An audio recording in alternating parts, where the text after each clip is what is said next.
Over, so we'll start the meeting with the Pledge of Allegiance.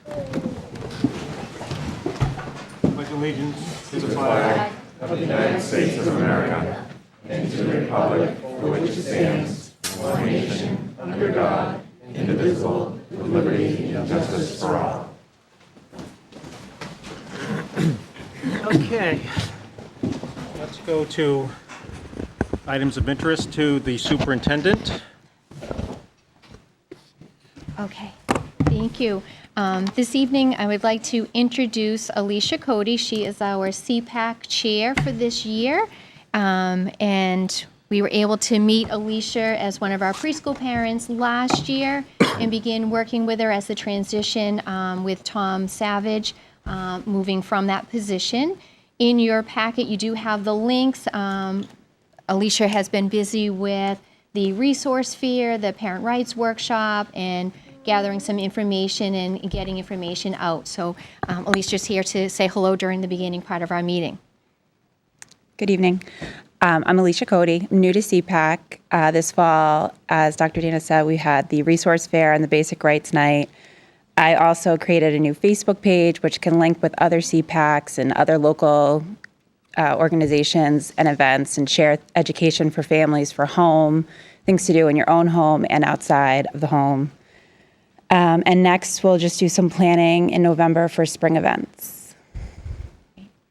Looking forward to it. Great, thank you for coming. And the resource fair was great. It was really You good. did well. Mm-hmm. Happy with that? I am. My first one. And it was the best one we've ever had. Thanks, and we look forward to working with you. Thank you. All right, thanks. Thank you, Alicia.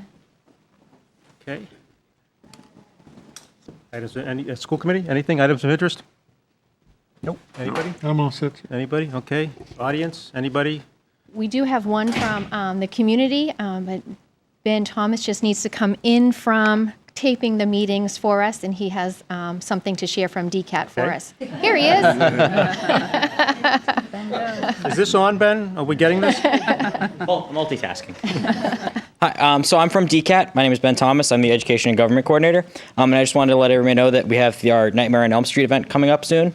It's Friday, October 26th from 4:30 to 6:30 at 87 Elm Street, hence the name. And it is a Halloween event appropriate for children 2 to 10 that includes arts and crafts, face painting, family photo booth, raffles, food, green screen. We have a ton of candy. It's a lot of fun. A lot of people running around. I believe Buffalo Wild Wings is going to have the food. Don't hold me to that, though. So, yeah. And I think we're going to send flyers out throughout the school. We're going to post it on Facebook. So this isn't the first you'll hear of it. But, yeah. Thank you. Thanks, Ben. Any questions? Yeah. Awesome job. Now go turn the TV back on.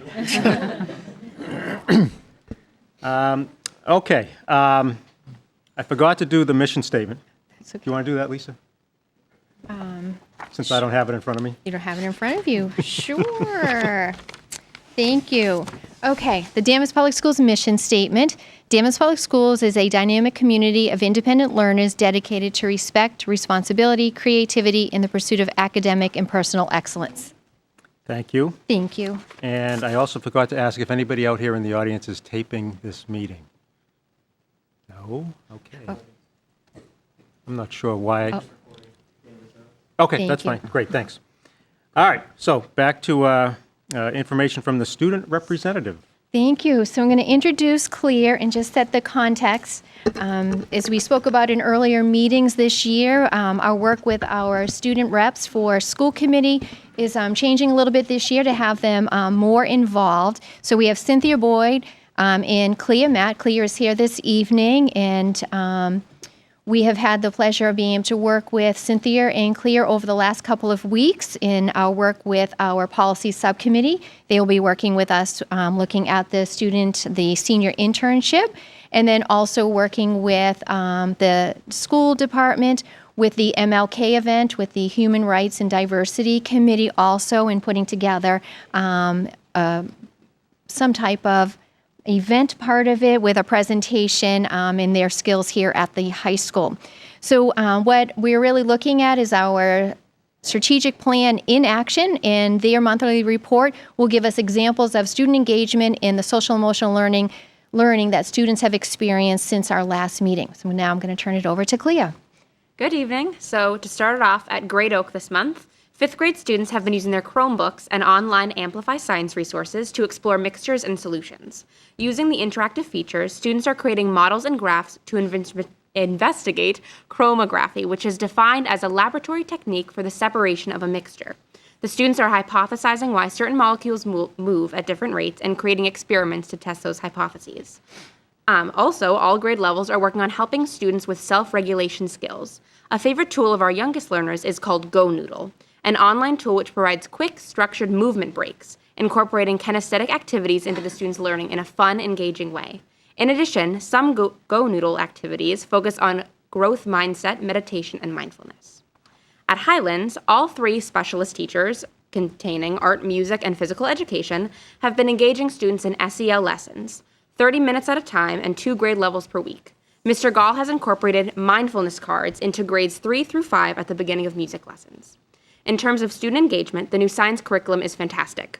1st grade students in Mr. Cockfield's class are doing a unit on light and sound. They're using flashlights to determine to generate shadows and then to figure out what light can penetrate and what cannot, excuse me. This is the engineering strand, and the students will become puppet theater engineers. In 4th grade, students in Mr. Marquise's class are engaged in their science as well. They did hands-on investigations by exploring how sound waves work using slinkies and rope. This is the physical science strand, and the unit is called Waves, Energy, and Information. At Riverside, students in grades K and 1 have been focused on a new SEL curriculum called We Thinkers. This curriculum helps young students break down everyday skills into basic, simple steps and use explicit language. For example, students learn how to work as a team by creating a group plan and learn how to join a group that may already be in the process of playing. Parents receive weekly letters about what students are learning, which helps with keeping a common language between home and school. Miss Silva, the school's social worker, is spearheading these lessons. At Smith, classroom teachers and specialists are now in the process of building SEL toolkits and identifying a calming corner in their classrooms based on the 5 SEL competencies. I cannot talk tonight.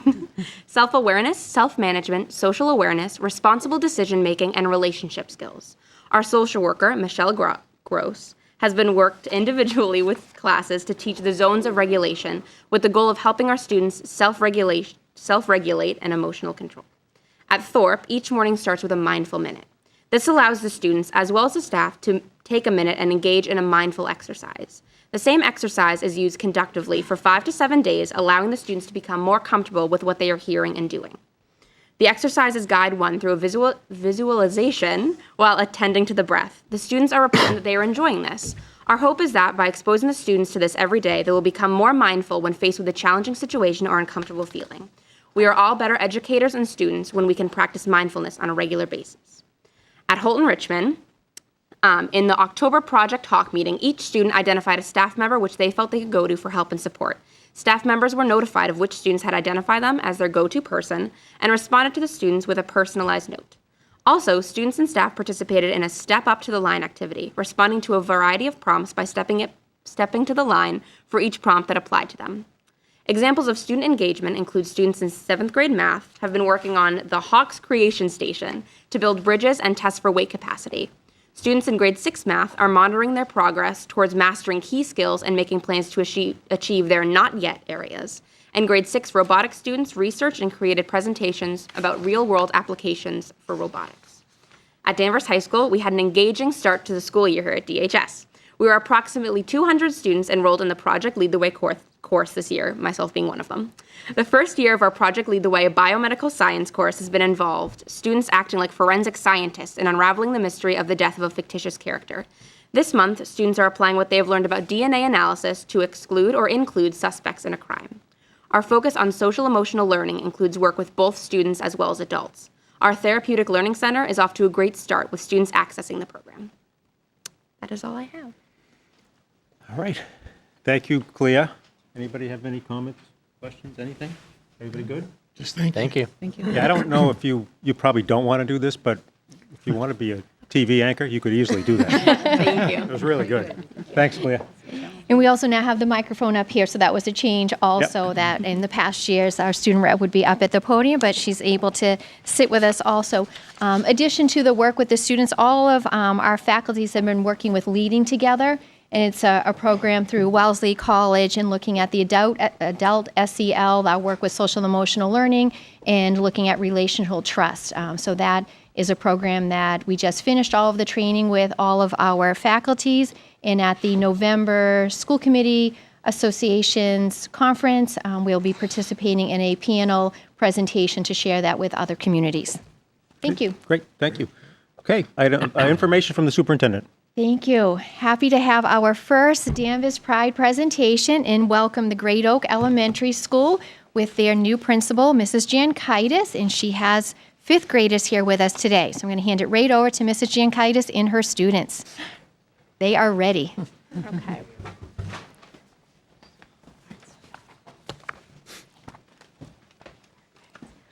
Okay. Good evening. I'm Martha Jankaitis, the very proud principal of Great Oak School. We are honored to be here tonight to share some of the work that we are doing at Great Oak. One of the goals in our school improvement plan is to identify priorities and needs around student and adult social and emotional learning. At our opening staff meeting, our staff participated in a Leading Together activity focused on what makes Great Oak such a special place. The fifth graders also engaged in a similar activity and shared it with the younger students at a school meeting. You will hear about that experience from Bella, Mia, and Brianna. Our fifth grade also had the opportunity to go to Project Adventure in Beverly 2 weeks ago. Our focus was on communication, teamwork, and the impact that our actions have on others. Christian, Dalen, and Ben will share their thoughts about that experience. Bella? Good evening. My name is Isabel Markowitz, and I'm in fifth grade at Great Oak Elementary. I'm one of the students here to represent our student council. In a recent activity, the entire fifth grade and teachers participated in. Our school mascot is a dragon, and we together colored dragons. Then we wrote what Great Oak meant to us. Some of many reasons why we love our school is because Great Oak is friendly, caring, and where all learners matter.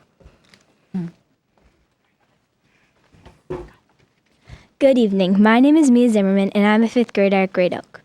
Recently, the fifth graders and teachers at Great Oak colored in dragons and filled in this sentence: Great Oak is. These dragons were later shared at an assembly, then hung up in the hallway. The students were divided into groups of 4 to work on the dragons. I was in a group with some girls who I don't really know that well, and it gave me the opportunity to learn some things about them. The teachers did it independently and wrote their perspective of our school community. I thought the project was very successful because every dragon was positive and really showed who we are as a school. This is my last year at Great Oak, and I'm determined to make the most of it. For me, the Dragon Project was a great start to my year.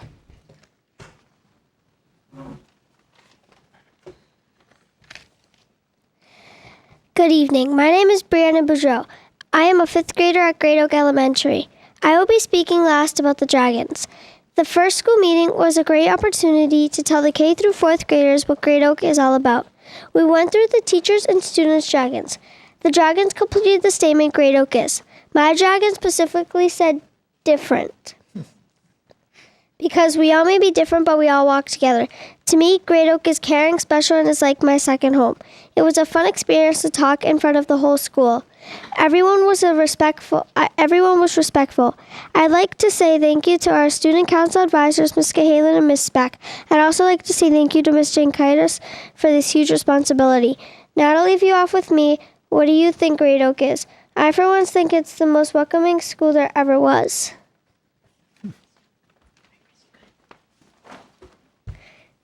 We will now be talking about Project Adventure. Good evening. My name is Christian Malone. Project Adventure is a place for working together and communication. For example, you play these really fun games that you need a group of people to play. Anything that is like Project Adventure, you need communication. You will play a lot of games that need communication. For example, there was this game where you needed to bring a marble to a certain spot with certain tools. You need to talk with your group to decide what you are going to do. Project Adventure is a place you will never forget. Thank you. Hi, my name is Dalen Martinez, and I'll be talking about Project Adventure. Project Adventure was a fun trip. We learned to communicate and trust each other. We communicated by listening to each other's ideas to be successful. I got to go on the rock wall. That was my favorite part. We needed to trust each other so we can feel safe when we go on the rock wall. We played some fun games like Itchy Minnie Oi. And I have a friend to help me. So as we were preparing for this evening, we were trying to talk about how to show you some of the teamwork, collaboration, and trust exercises that we did while at Project Adventure. But we couldn't bring the rock wall here. So instead, Dalen decided to show you something that was just really fun. The object of this game is for you and your partner to keep your front toes touching and to stay upright. And they have promised me they will not fall. Hey, girls, go ahead. Itchy Minnie Oi. Itchy Minnie Oi. Itchy Minnie Oi. Itchy Minnie Oi. Itchy Minnie Oi.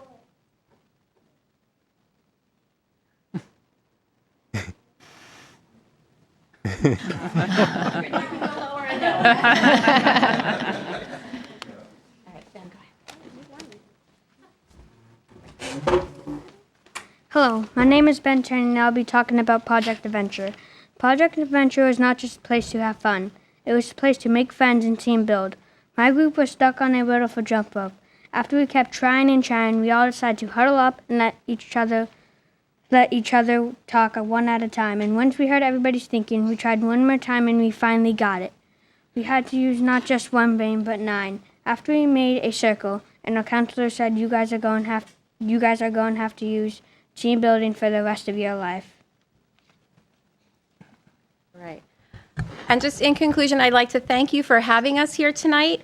And I would like to thank the staff from Great Oak who's over there, Mrs. Armstrong, Mrs. Cahalan, and Mrs. Swain, who came out to support our fantastic 5th graders. So thank you for the opportunity to share the work that we're doing at Great Oak. Thank you.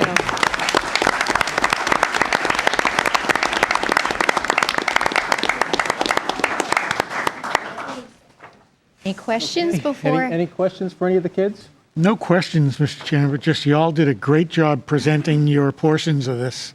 So thank you for being here. It sounds like you had an awful lot of fun doing this and learned a lot. Yeah, I would just add the dragons were really cool. When I went to Great Oak, our mascot was a giant oak tree in the backyard. So the dragons are much cooler than that. Yeah, and when I went to Great Oak, we had the oak tree, but we couldn't touch it. And if we did, we would get in trouble. Exactly. So it was a great job, guys. All right, thanks very much. Thank you very much. We're very proud of you. Thank you. And as our parents and families leave too, we also, our next presentation, it will be our fire safety poster contest and the calendars, and we have extras over there. So if you'd like to take one for your homes too as you head out. Thank you so much. I'll see you at Great Oak very soon. Thank you. Congratulations. Good job, kids. Thank you. Thank you. Nice Thank job. you. Good job. Thank you.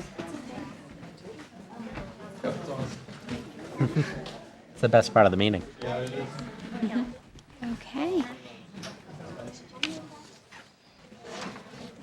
Thank you. And as we transition, I'd like to ask our Deputy Fire Chief, Robert Amaral, and our fire safety poster contest winners, Kaylee and Brendan, to come up to the podium also for the next presentation.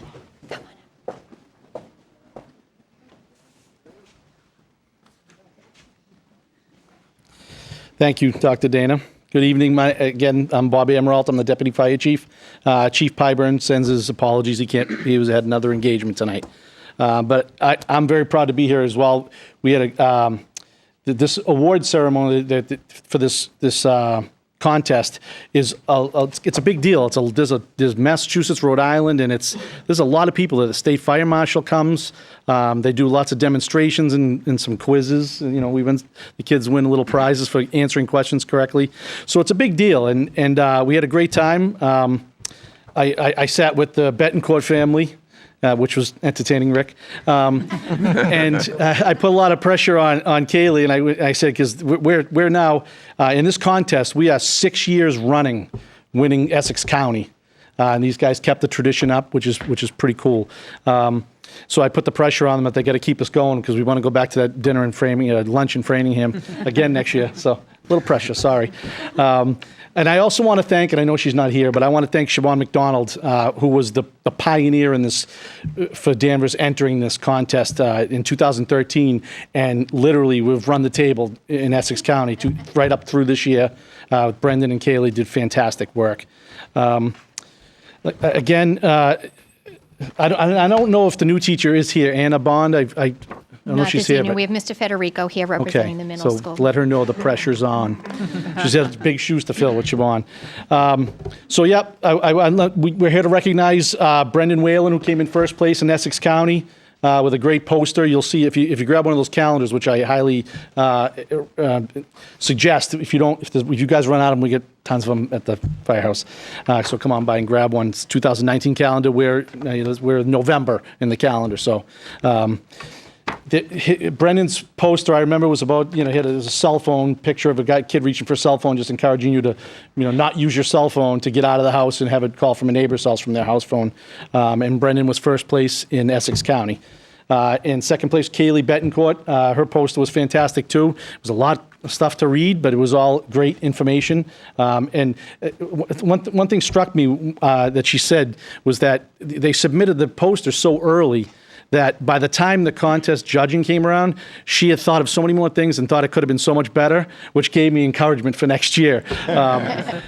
Because she really just wanted to improve on it, and it was already pretty darn good. As I said, Essex County won the whole thing. So that's it. All the pictures from 2013, including, we haven't hung these ones yet because we just got them. They're on display in the lobby, the public lobby in the first floor of the fire station. The posters are there if you want to come and check them out. They're really, really, really neat. And that's it. Thank you. I want to say thank you to these guys for representing Danvers so well and making us all proud. And that's all I got. Great. Thank you. Congratulations.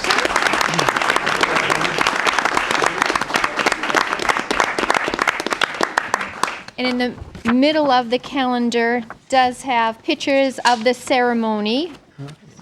Tag them here, let's see.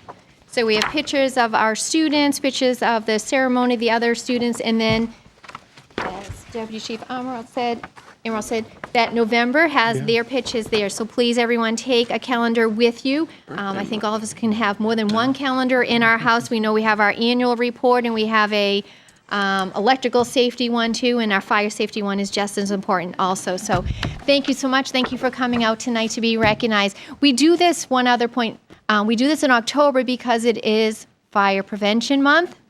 Fire Prevention Month. So that's why, although they received the award back in June, we wait until October so we can also highlight Fire Prevention Month in our partnership with our fire department. Thank you, everyone. Thank you, Bob. No, can I just say? Oh, yes. Nice job. What? I know that the message is important here, but this artwork is amazingly good. Amazing. It's very Really impressive. It's unbelievably Very good. good. This is you obviously got it on your own because you didn't get it from him, right? But no. But great job, guys. This is really good. Excellent. Good stuff. Congratulations. Very well done. I don't know how you could do better next year. So, all right, thanks, everyone. Thank you. Thank you. Thanks. Okay, and again, they're over there for you. Perfect. Okay, so next, it'll just take us one moment to pull up the presentation for this evening. Right. So making some connections. As part of our meetings, we have a standard format, and we'll have our Danvers Pride presentations, have things that are happening in our schools, and then always having a presentation that has to do with our strategic plan, the curriculum, instruction, and assessment. Tonight is our annual overview of student achievement. Okay. So to begin the presentation, I have members of our administrative team that are here. Mary Wormers will be presenting, Jason Colombino will be presenting, and Adam Federico will also be presenting. As superintendent, I'm going to set the context and hand it right over to our team. All of our work really revolves around the strategic plan, as we talk about at every meeting, and entering year one of a 5-year strategic plan is a continuation of the work that we have here in the district. It will be more focused and go deeper into the work that we have been doing, as you saw earlier with student engagement and social emotional learning. So we'd like to acknowledge that this is the first year of the new accountability system with the state of Massachusetts. We're not satisfied with needing assistance as the category for our Holton Richmond Middle School, and you will see what has already been happening at the middle school in our plans in this coming year in part of the 5-year plan to have continued improvement with our student achievement at the Holton Richmond Middle School as part of our district. It is our opportunity to regroup and to focus on our 5-year plan. We do use our MCAS data as part of the total picture of student achievement, along with our students' local data that we have, and looking at other achievement data also that Dr. Colombino will also share with us this evening. So with that, our vision statement really, in 1-2 sentences, bring it all together for us of all the work that we do from pre-K through grade 12 with our students, is that when our graduates leave Danvers High School, we want them to feel confident, they're well prepared, they're going to go on to either college or career options, and they are productive, responsible, caring citizens of our global community and achieve their definition of success. Okay. With that, we have worked at this as it is a pre-K to 12. It's our journey, and it's our vision that we have worked together with members of our community, with the school committee, with our teachers and our students to look at a profile of a graduate. This will continue this year, as we spoke about with the introduction of this next strategic plan, that our next step with the visioning will really be to hone in the portrait of the graduate, of when our students leave and how do we get to that piece of it. So we really have been working on the part of our mission statement on independent learners, that students are taking more responsibility for their learning with the support of all of the adults. Our 21st century skills, looking at communication, collaboration, critical thinkers, and creativity. And this is for all of our students. So looking at all in that students are achieving at their maximum capability. So with that, I would like to next move on to Jason, Dr. Colombino. We'll move on to the high school information, then we'll move into the middle school and our 3 through 5 information.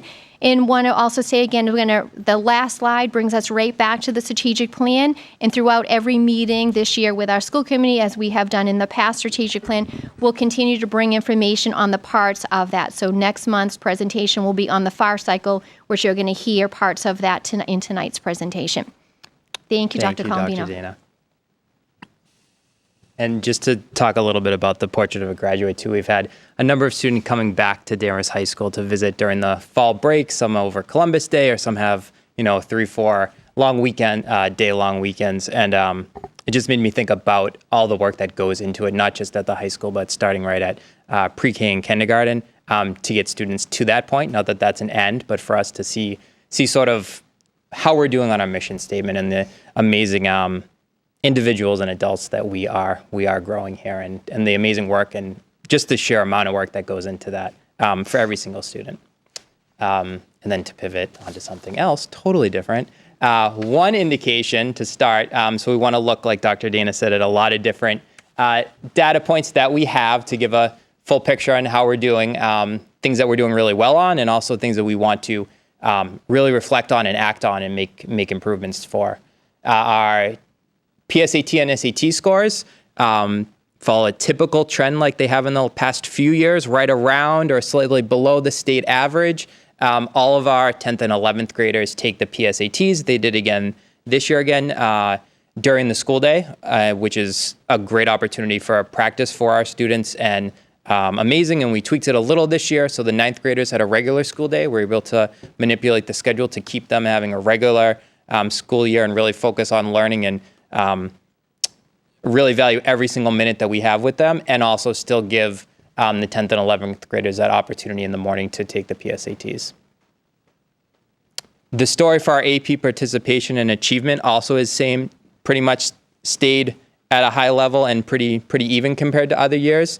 The basic story is we have an awful lot of students taking the test, which is great. So we have almost 250 students last year taking an AP test, and our total tests are hovering right around 500. And in terms of achievement with all of those tests and students taking it, if you know, as in the past, we have a 5-year trend of scoring, percent of students scoring a 3 or higher. So 3 is kind of the typical benchmark for getting college credit for at a lot of schools or universities. And we've scored above the state average, which is the green bar, and Danvers High School is the blue bar in those. So we're at 73% of our students have scored a 3 or higher on our AP exams. Now, that being said, with AP, we want to start continuing to grow the number of students who take one AP course in 11th and 12th grade. So that's sort of our revised kind of goal, to look at that with the goal being to get as many students as possible taking one in 11th and 12th. There's a whole lot of students at Danvers High School who are already taking 4, 5, 6 APs. That's absolutely fine. There are a group of students who can do that and should do that if they want to, like their own definition of success. We feel like our biggest area that we can really keep moving forward on, like Dr. Dana said, is that all students piece, to be able to look at it and say, what can we do to support every single student to really find their niche and really push them and support them so that they can take advanced coursework in 11th and 12th grade in at least one subject or one area. College acceptance, the basic story is that we get students admitted into a wide variety of schools to meet their own definition of success. And that's just a couple of a selection of some of the schools that our students go to. We're really proud of this slide too. So for high school completion, the accountability status, which we'll go into a lot more detail later, is basically you can meet the target, exceed the target, or not. Like, you can either improve or decline. For all the metrics on high school completion, we either met or exceeded all of our targets. So we are graduating the vast majority of students at Danvers High School. Our dropout rate was below 1%, which is great. It's still, I think I said this last year too, one student who drops out is too many. So while we're really proud of this and the work that we put into this to make sure every student graduates, we still, every year, we want to make sure that we're doing everything we possibly can to make sure that every single student graduates Danvers High School. So this is the last year of our legacy MCAS, so the paper and pencil, ELA, math, and biology. Starting this spring, we'll take a computer-based test for English and math. And we outscored the state in ELA for 95% compared to 91% for the state. Our math scores declined slightly, and our science scores went up again from 82 to 85, and also are outperforming the state. And there's a nice gap there with 10% above the state average in science. To just highlight big picture, 3 things that we are really proud of and wanted to highlight in terms of strengths and celebrations. For English, we've traditionally had a high percentage of students who've scored proficient or higher on the MCAS, which is great, and we continue to do so. This last year, though, we moved students from proficient to advanced, which was great. So we went from 44% of students who were advanced to over half at 52% scoring advanced on the ELA MCAS. Our bio, like I mentioned, it was high to begin with last year, but we still crept up a little. We improved by 3 more percentage points and have a 10% gap above the state average, which is fantastic. And that's before the 100 students are in the biomedical class, the Project Lead the Way class starting this year, which is another step that we want to keep pushing that and keep looking at pathways and STEM courses around student engagement. And then again, our high school graduation, really proud of the information and what story the data tells for that area. So then 3 things to work on. We need to meet the needs of all of our students. So we really want to focus on students with disabilities. As a school, we scored in the 51st percentile overall compared to other schools. If you look at the subgroup of students with disabilities, we scored in the 37th percentile. I'm not happy with that. It's not okay. It needs to continue to work on that. We're looking closely and working with our leadership team and student services on looking at our co-taught models and other ways that we can do a better job of making sure that all students have the supports they need and have really high and clear standards for every single student. Math is another area that we're focusing on for this year. So it would decline slightly, 5 percentage points, and the growth percentile was below 50. which means that students that scored similarly, our students grew a little bit less than other students around the state with similar scores from 8th grade. And then chronic absenteeism is a big one. So we had almost 20% of students who missed 10% of the school year. That combines excused and unexcused absences. It doesn't matter. It's if you're out of school that day, it counts. That's been a trend since they've been keeping that data for, I believe, 10 years or so. And it's also traditionally been above the state average. That's something that we need to work on. We're working on drafting and looking at some policies that might give us some leverage to help with that, and then also some supports like the Therapeutic Learning Center as one example to look at a whole school at the issue and how we can get more students to school more often. And that's our story. So we're going to move right into Adam Federico, I believe. Actually, we're going to do one quick slide to talk about, in which we talked about at our last school committee meeting, is today we're presenting our external data to you, but just to remind you that we have presented in the past local data to with our logic models. So we have, last June, we presented these 2 goals that we had worked on with the FAR cycle. And again, it took us a while with that FAR cycle to really gain traction on the cycle and learn how to use it. So we fell short a little bit short in elementary school of the writing goal that we had, and met our middle school goal with 75% of students meeting those goals that teachers had set for them in the FAR cycle. We've continued to move our goals again. At elementary, we shifted to the mathematics program, so we are collecting data around that. And then at the middle and high school, we're collecting data around the student learning goals that the teachers are holding. So similar goal to what middle school had last year. We presented those to you in August, so I just wanted to remind you that we have talked a little bit about our local data, but today is really focused on the external data from Massachusetts.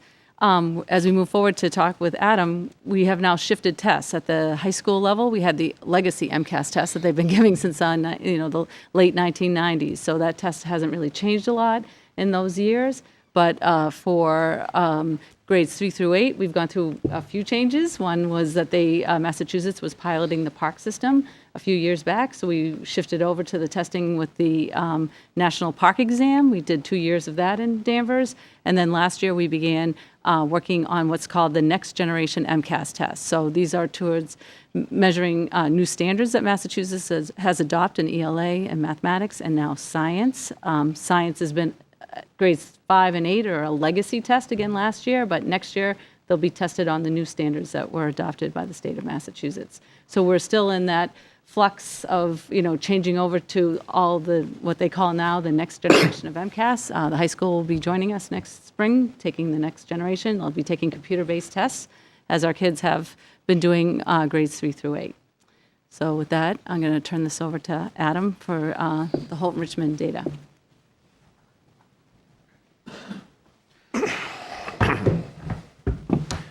Okay, good evening. Thank you.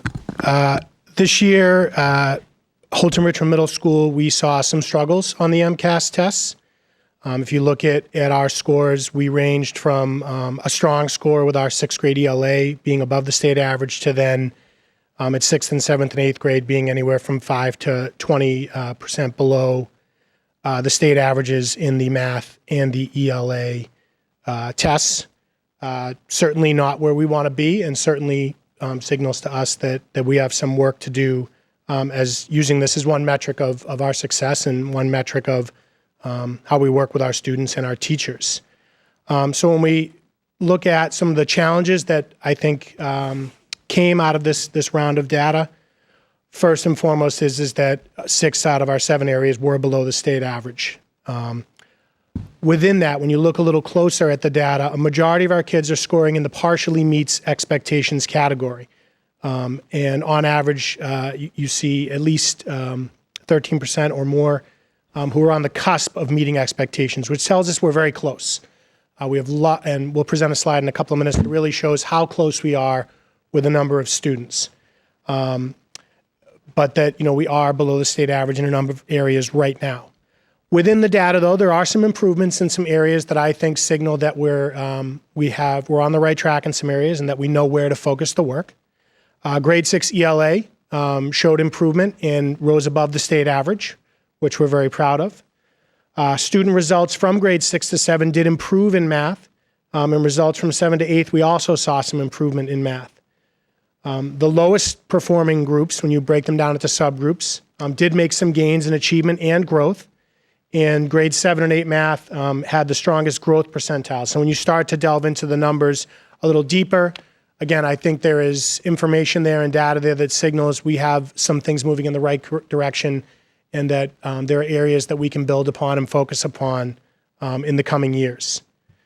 So if you go to that next slide, this is where I think it's important to recognize where a lot of our youngsters are right now. Most of our students are in this partially meets category, which means they're on the way, but they're not there yet. And it's up to us to take steps to get them there in the coming year and the year after that. But when you look at that partially meets expectations category, we have in grade 6, for example, I'm just going to look at grade 6 math, 182 kids that are in that partially meets category. 97 of those kids, so almost more than half, are in the upper half of the partially meets, which means they're 4 or 5 questions away from meeting expectations. And then if you go over one category to the right, 37 are a question away in that 495 to 499 band. So that band right there, that last category on the right, any of those learners, they take that test on a different day, they very likely score in the meets category. So we feel as though when we look at our numbers a little closer, that there's reason for optimism. There's reason for us to believe that with the right work, with the focused work of our staff, which I'm very confident in, that we will push these partially meets numbers into the meets category in the upcoming, the next 2 years. And we really feel like that this slide is very important in signaling where we're going to go as a school. So we wanted to specifically talk about tonight, what's the work that lies ahead for us. So we get this information right before the year starts in August and immediately took some action. We recognize that this is not where we want to be as a school and that we have work to do. Once the data was released to us, we immediately engaged our math teachers, our science teachers, our English teachers, our history teachers, and really all of our faculty in a discussion about what does the data mean. And we spent a good amount of time really breaking the data down into student performance, looking at where kids did well and what concepts did they struggle with. We went question by question, identified which standard did the question ask and how did we do with that standard. And if we struggled with it, what do we need to do to address that? And from that really became work where the teachers looked at where do we need to put more time into a concept, where do we need additional instruction. We looked at our mathematics intervention classes, so we offer these in grades 6 and 7. We populated those differently coming into the school year. This year we used our MCAS data and we worked with populating groups of kids who by their scores and by weaknesses in certain areas so that we could really give them an extra math course to get extra remediation to shore up any weaknesses. And we're going to do this each trimester so that by the time we roll around to MCAS time in third trimester, we will have rolled through between 80 and 90 kids to get extra math instruction in grades 6 and 7. We started last year and will continue this year our work with something called the FAR cycle. And what that really means is it's a commitment to looking at how our kids are doing in the short term, really assessing them day by day, week by week, within a unit to understand what are kids getting and what are they struggling with. And if they're struggling, what are we going to do about it? And we have common planning time so that our math teachers can get together, they can look at their scores, they can look at their common assessments, and then make adjustments and provide extra instruction and extra help that they need. And lastly, we've also already had part-time support from a math coach, which I think has helped our mathematics teachers continue to sort of sharpen their instruction and hone in. So that's what we've done already. But that work, that's not enough. And that's not where we're stopping. We met, I will share results with our parents at both a coffee event and with our school council. We feel it's important to engage our families and engage our stakeholders in discussion around our scores. We're going to work to ensure alignment of our instruction and the assessments that we use. So we want to make sure that the way we're assessing kids can match up to the way they're going to be assessed on MCAS. Not that that's the only way we're going to assess them, because we know that especially with middle schoolers, we want to assess their learning in a variety of ways and in using authentic ways, but to make sure that we're asking kids the right questions and they're prepared to answer them. We're going to continue to use that FAR cycle process that we're committed to as both a school and district. Also, identifying and looking at how kids are doing more quickly and more often so that we can hopefully correct any problem areas sooner. Specifically, one of the groups that we struggled with that got us the designation of needing some assistance from DESE was around our special education learners. So we're really going to work with our special education staff to make sure that those students are getting some extra support and preparation in showcasing their learning on the test. And then lastly, our teachers this year, every teacher has professional goals that are monitored by administration that we work collaboratively with them on. And those are really going to focus on that group of kids that I highlighted earlier, those partially meeting expectations group, that large cohort that's right there. To use a coaching analogy, sort of our red zone offense. They're on the goal line, and the work this year is putting them into the end zone. So we feel like our professional work is focused, and that we have a plan for the next couple of years to raise the scores to where we want them. I do want to emphasize that MCAS is a metric. It's an important metric.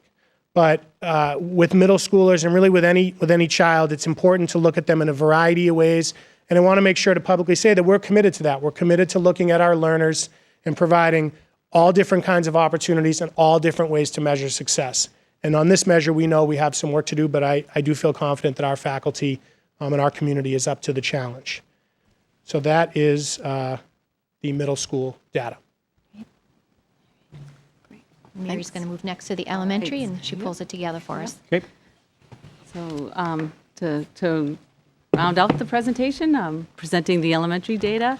As a district, we are exceeded the state on each one of our tests. The one at the bottom is a fifth grade science legacy MCAS. We are almost at the average. It's 46% at or above proficient, with 47 being at the state. But in the ELA and math test, we are the district in aggregate is above the state average.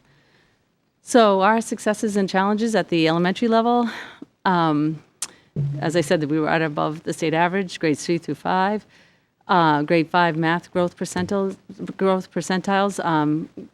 ran above the state average, which is the mean of 50% or 50, as Jason was talking about earlier.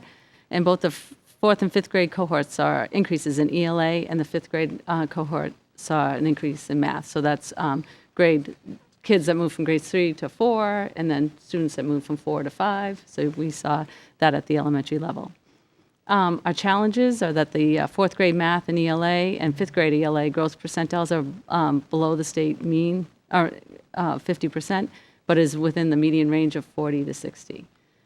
So that's in the past, that's how they've been looking at the growth percentiles, that if you were in that band of 40 to 60, that you were hitting around the average growth for kids at any given time. We have some variation across our grade levels and across our subjects, as I talked about earlier, and across our schools. So we are working with schools to help identify what their challenges and successes were, and we'll be moving forward with them. And then finally, the elementary science is at the state average, and it remained around the same percentage as last year. We've implemented a new science program that's going to help us get ready for the next generation science test that's coming up in the spring of 2019. So that test is fully on the new standards, and our program is aligned with those standards. So we're looking forward to taking that test and see how our curriculum is matching up with how they're assessing the standards. So finally, as we were here, as Adam has talked about his accountability rating, and Jason talked about the accountability rating at the high school, we have a new system put together by the state, and the state has not only used the MCAS scores, but has also looked at a few other metrics. So because the high school is on that legacy test, we cannot have one system across the state with the exact same indicators. What we've had to do is break it into a 3 through 8 schools that are like K through 5 schools or K through 8 or middle schools like 6 through 8 schools like we have are all grouped in one category, and that's the elementary middle schools that you'll see on the left-hand side of the screen.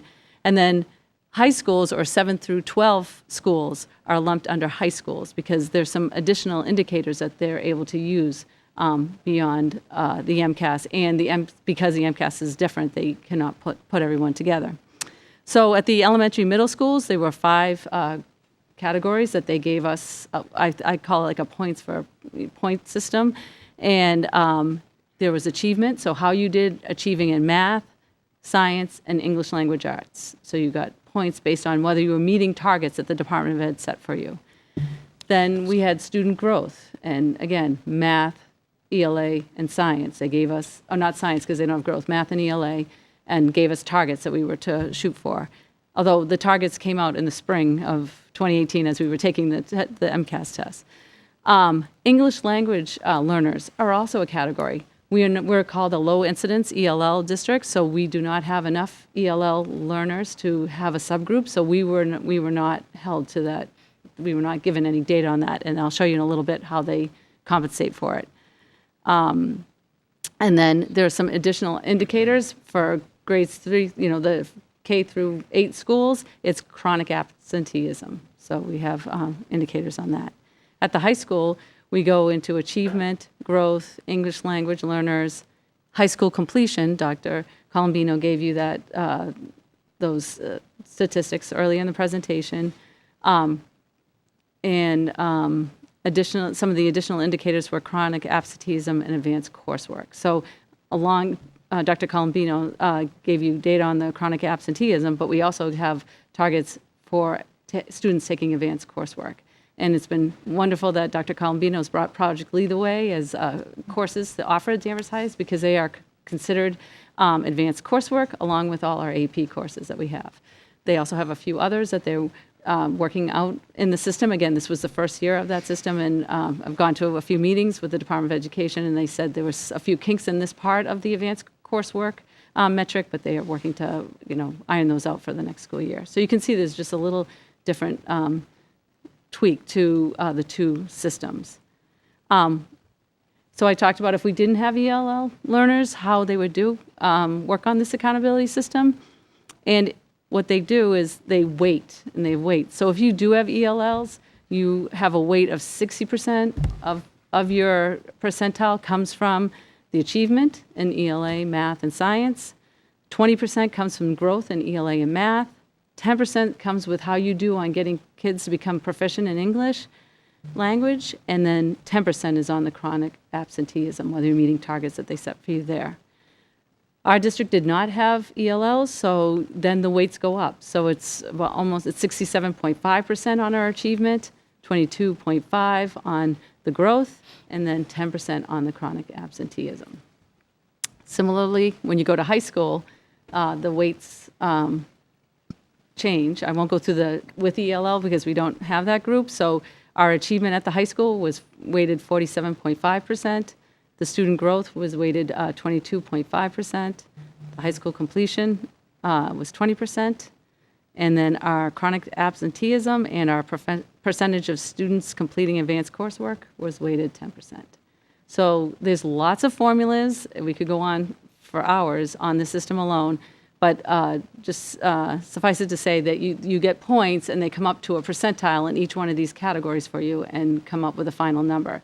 And in that, when they aggregate all those numbers together, they give you an overall classification. And as you can see here, that you end up lumped into like 2 or 3 categories. You require assistance or intervention, or you are someone that needs broad support. That's there's 5 districts in the state that are broad support. That's the bottom category, which is like Lawrence, Holyoke, Springfield, districts like that. Then there's requiring assistance, which Holton Richmond fell into because of their subgroups.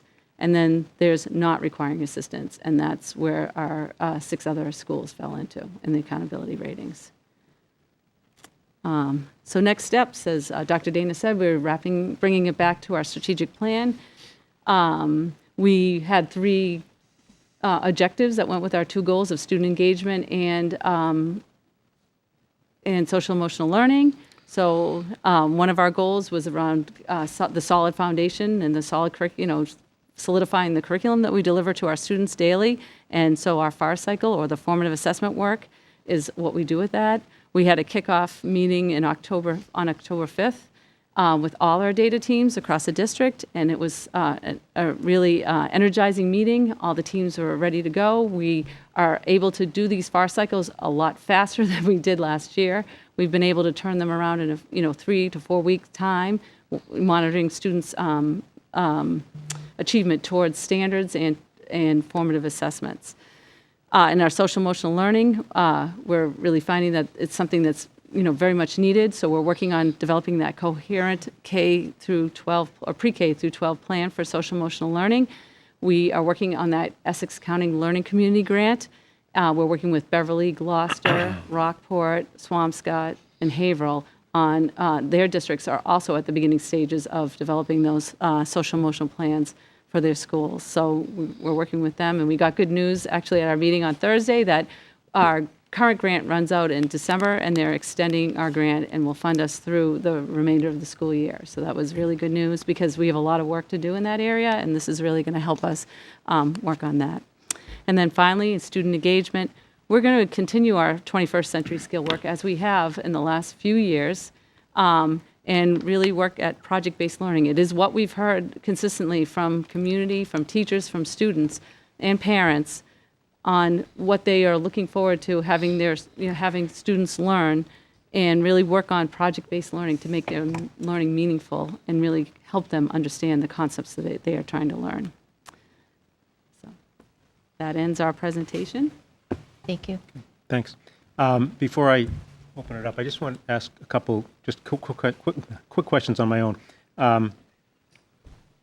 So after they do all the numbers, basically you just get assigned one of 3 spots. You're not requiring assistance, Yep. you are requiring assistance, or you require some kind of broad-based, Right. Everything has to be fixed. Yep. Is that basically what it is now? Yes. So that's It is, how and they they don't want you to equate it at all with the level system, the level 1, 2, 3, Okay. 4, 5. They've said that over and over So again. they've that we don't- completely changed how they're doing that? Yes. All right. Yeah. The other question I have before I open it up to the committee is, have they explained to you, have the state, anybody in the state explained what requiring assistance means? What are they going to do, or are they doing anything, or do they have a definition of it, or? It's still a work in progress. There are the requirements from the federal government under the Federal Act for Education, and we did reach out to the Department of Education last week, and they will be getting information to us shortly. And for the schools needing assistance, it would be working and supporting us with putting a plan together to implement next year, where again is what you saw here with what Adam Federico was able to put together. We have been working on this. We have a plan and we'll be implementing it this year. I believe there'll probably be a template from the federal government that we do need to fill out, and we'll be able to take our pieces from our school improvement plan and our logic models that will fit into that, but we do not have the exact guidance at this time. Because they don't have it yet? It's not totally fleshed out yet. So they have a test and they have categories, but they don't know what they're doing? It's a work. It's a work. It's a work in Well, you progress. know how I feel about I the know you state. do. It's Okay, a work so- in progress where this is the first year of the accountability system with this new rating system. Thank I you. want to add one piece with the rating system also, as we did speak about our students being on the cusp. The middle school is also on the cusp, and I know everyone has been taking this very seriously. And as Adam said, that we know, we are confident that we can move forward with our student growth and our student achievement. But if the cutoff was 15, and our number is 14. So as an entire middle school, we are very close to moving, as our other 6 schools, moving right back into the category of not requiring assistance. Okay, thanks. Jeff? Sure. All right, lots of stuff. Let's start with the high school. So, well, maybe I guess just a larger question, and I probably ask this every year, but remind me again. If I think about this in terms of a continuum of a student's education, and if I presume that these test scores are some reflection of how well we are teaching students material and whether or not they are learning. What this basically is telling me is that our elementary students are doing okay, right? They're learning in general. And again, that varies by student. Something's happening in middle school where, I guess you're talking on the mic, right? Something is happening in middle school where they are not performing well on the tests. And again, if you assume it's because they're not learning this particular material, something is significantly happening there.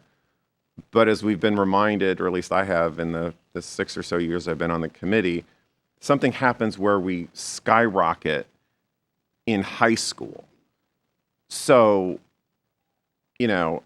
I don't understand if that is a typical pattern of school districts. I don't think it is. I think something is happening.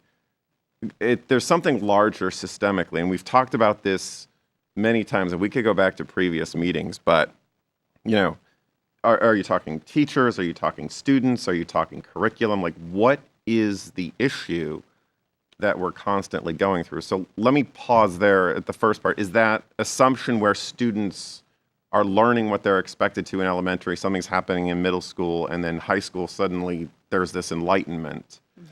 I mean, explain to me why that's right or wrong, first of all. Yes. I think that, when they hit middle school, things happening, for example, in the mathematics, what happens is they're expected to, they've been developing algorithms for, adding, subtracting, multiplying, dividing fractions, as well as learning about decimals. And they are either formally or informally doing it at 5th grade level, but when they hit 6th grade, it has to all come together. They have to be able to do all those operations and as well as working with integers. And so what happens is, depending on where the kids are in their continuum in 5th grade, when they come up to 6th, again, the 6th grade teachers are really working hard on them to really develop an understanding of how the operations are working and why they're working. And the 6th grade teachers have also been really working on the growth mindset and a lot of some of the mathematical process skills that have been highlighted in the new standards that have come up. I think part of our work too with the Chromebooks and the one-to-one and really working on those 21st century skills, they felt like that was, the work they should be doing and working with kids. They were working on the content with them as well. It was just, had they reached the level of that standard or to the level that it was tested.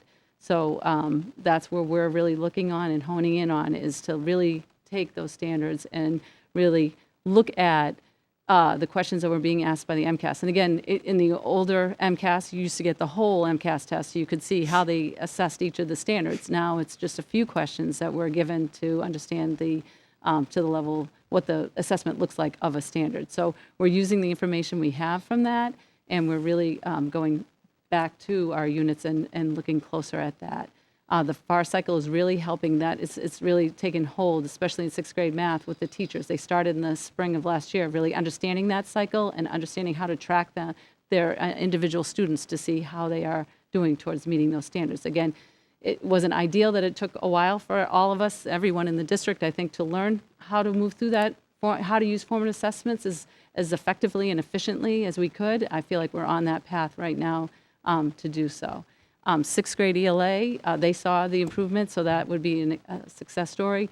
They really thought long and hard about their curriculum, and we were moving towards the Lucy Calkins writing units, and then they also started implementing some of the we didn't ask them to, but they wanted to implement some of her reading units of study, like techniques. They used at least one of the full units, I think, and implemented a lot of her techniques on reading workshop with the kids, and I think they saw that is in part why they saw the gains that they saw in ELA in 6th grade. So that's where we're at, I think, at the middle school. We have done root cause analyses along the way. Ellen, Adam, myself, the teachers, and we have several ideas of where we think that we can work on, but the FAR cycle and alignment, stronger alignment to the standards. We've brought Jackie Hutchison back she retired last year, a 6th grade math teacher, and she's able to come in and work with the math teachers now. She's a teacher out of the classroom and able to really zero in on the assessments, the item analyses that we have from the MCAS. She and Allison Day, who's our new elementary math coach, have been working very closely in the early months of September to really talk about the transition from the 5th grade math program to our 6th grade math program and how we can tighten up that transition there. Allison has been great about showing models that they've been using at the elementary level so that the 6th grade teachers could show those models to their students to activate the prior knowledge the way they learned it in the investigations program. So a lot of work has been done there. So I think that, we really have done. Last year we had the 5th and 6th grade teachers meet, but it was only could happen a couple times through the year given all the demands of other things that were happening in the district. So I feel like with the 2 math coaches in place, we're really going to be able to maximize the work that we started last year. And also wanted to add, you asked about the other middle schools and taking a look at that. I think Adam has worked with his North Shore middle school group, Mary with curriculum directors and assistant superintendents, also through the grant, and my work with other superintendents. It is an area, I think, in many districts where there is a dip. We have a particular struggles that we're working with right now, but it is an area that we do see more common in dealing with our other colleagues also in what they're working with in their districts. Yeah, I mean, there's so much data that happens in this, and this is just a suggestion too on some of these charts, which would be a headline to give your perspective as to what the data is supposed to be telling us would be great.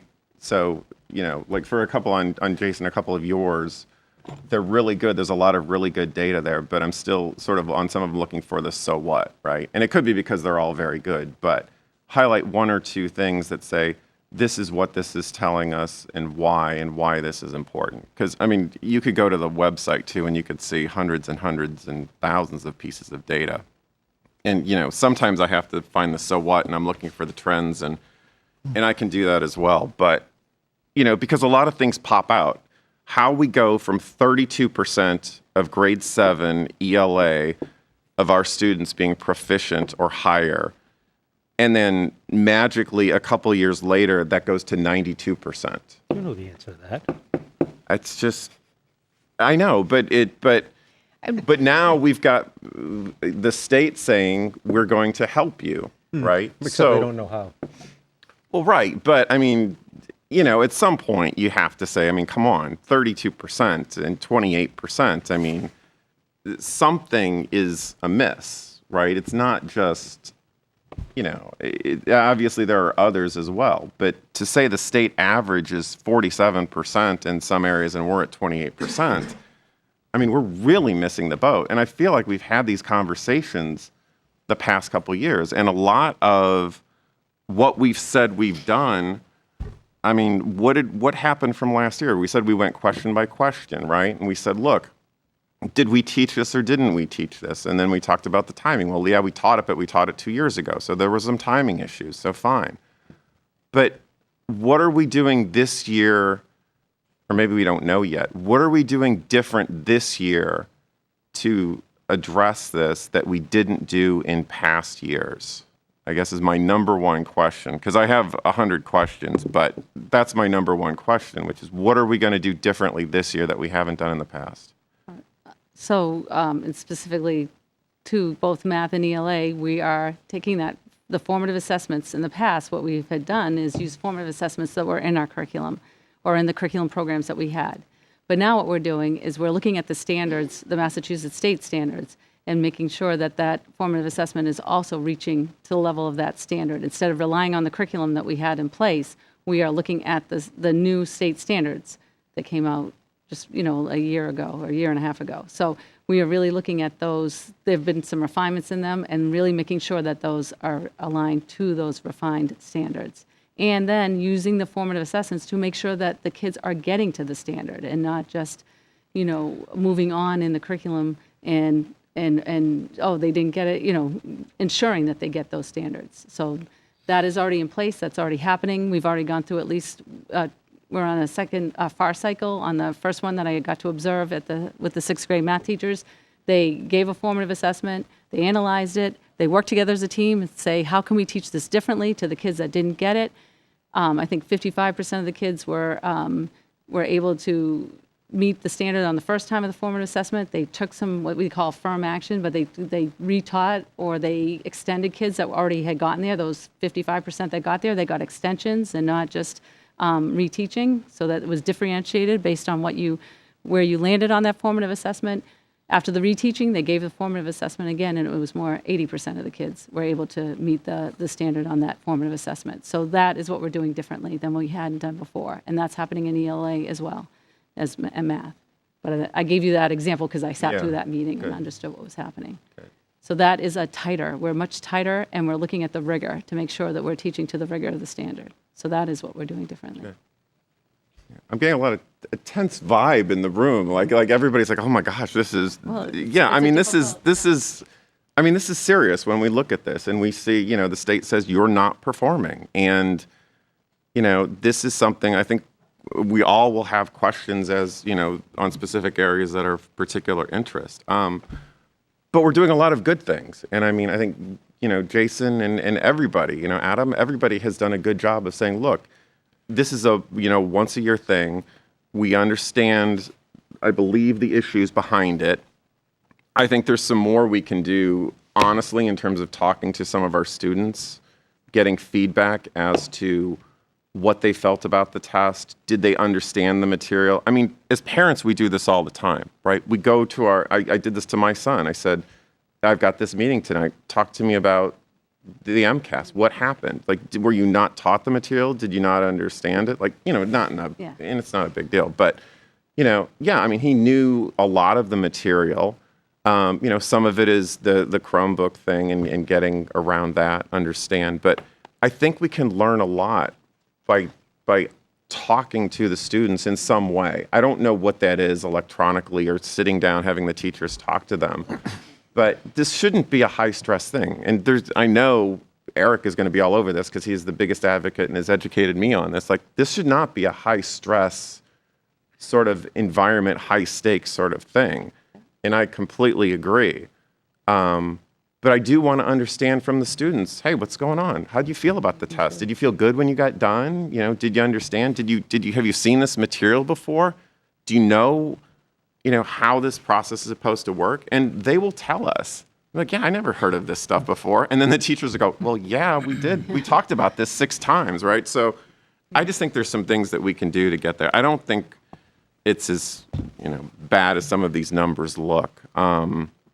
But I do think there's a lot of room for work. And I do believe in the team that we've got to put this together. I know the teachers. I know the administration. I know we can do this, right? And I understand the state has some issues. I'm not going to bash the state. They're doing the best that they can with the information that they've got to do it. This is what they're there for. And we represent the state, right? We are, an arm of education for the state as well as the town. That's what our job is here to do. And so if we feel this is somehow not a true reflection of what students are learning, then yes, we have a more holistic view of that. And I keep looking to the left. I can look at the audience or I don't know, whoever else. I can look at the DCAT folks as well.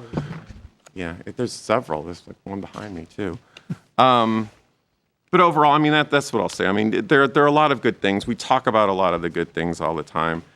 Student achievement is, to me, the most important thing we do in terms of the students learning, right? We talk about all of the other things, the buildings, the sports, the music, and that's part of, I think, making sure students are engaged in the school and learning and part of that. And so I think that is helping in many of the things we do. But it sounds like we've got a plan. Hopefully there are some larger things that we're doing to kind of get this right. The last thing I will say is there are some numbers I would love to see higher too in terms of the advanced or exceeding expectations, right? If I look at this right in grade 6 math, we didn't have one student, or maybe it was just so low it didn't record, 0% exceeding expectations in math.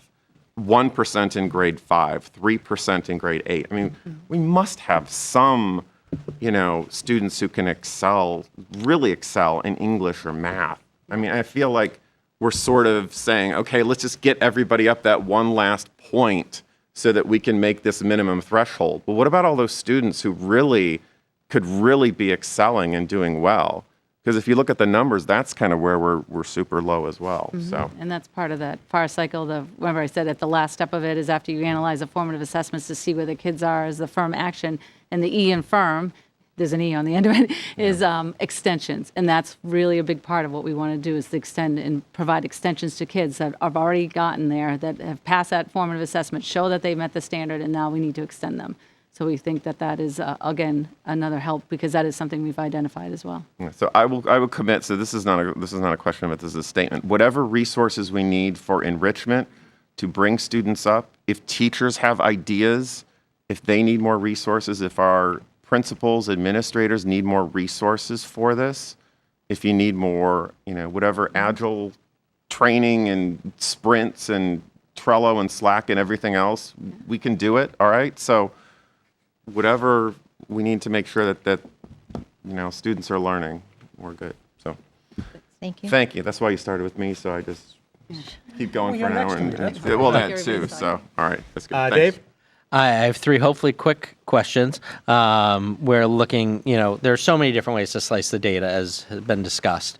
But I'm wondering, is there a way to know how many of, focusing on middle school, how many of those middle schools have had the benefit of a consistent Danvers Public School education?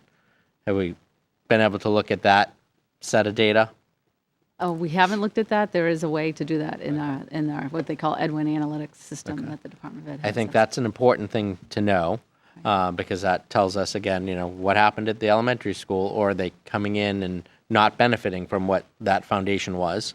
The second one is I'm wondering what's the effect. Middle school is where you lose kids to private school. That's where you start, and then you get another jump in high school. So I'm wondering, are we losing kind of the cream of the crop, the top kids at middle school, and that's skewing the numbers because we're not getting those exceeding, expectation kids because, the mentality out there is, we need to get a private school education to be best, So I'm wondering, that might be anecdotal because there's probably not a way to slice that data, but I think that's something to consider about as we're seeing this dip. And then the other way I'd love to see the data sliced, add to it, is how did schools perform that didn't move to the park testing? We as a committee, as a public school system said, yeah, the state's going to park. We'll jump on board that train. And that train crashed right away, and now we're on another train, and we'll be on another train in 2 years.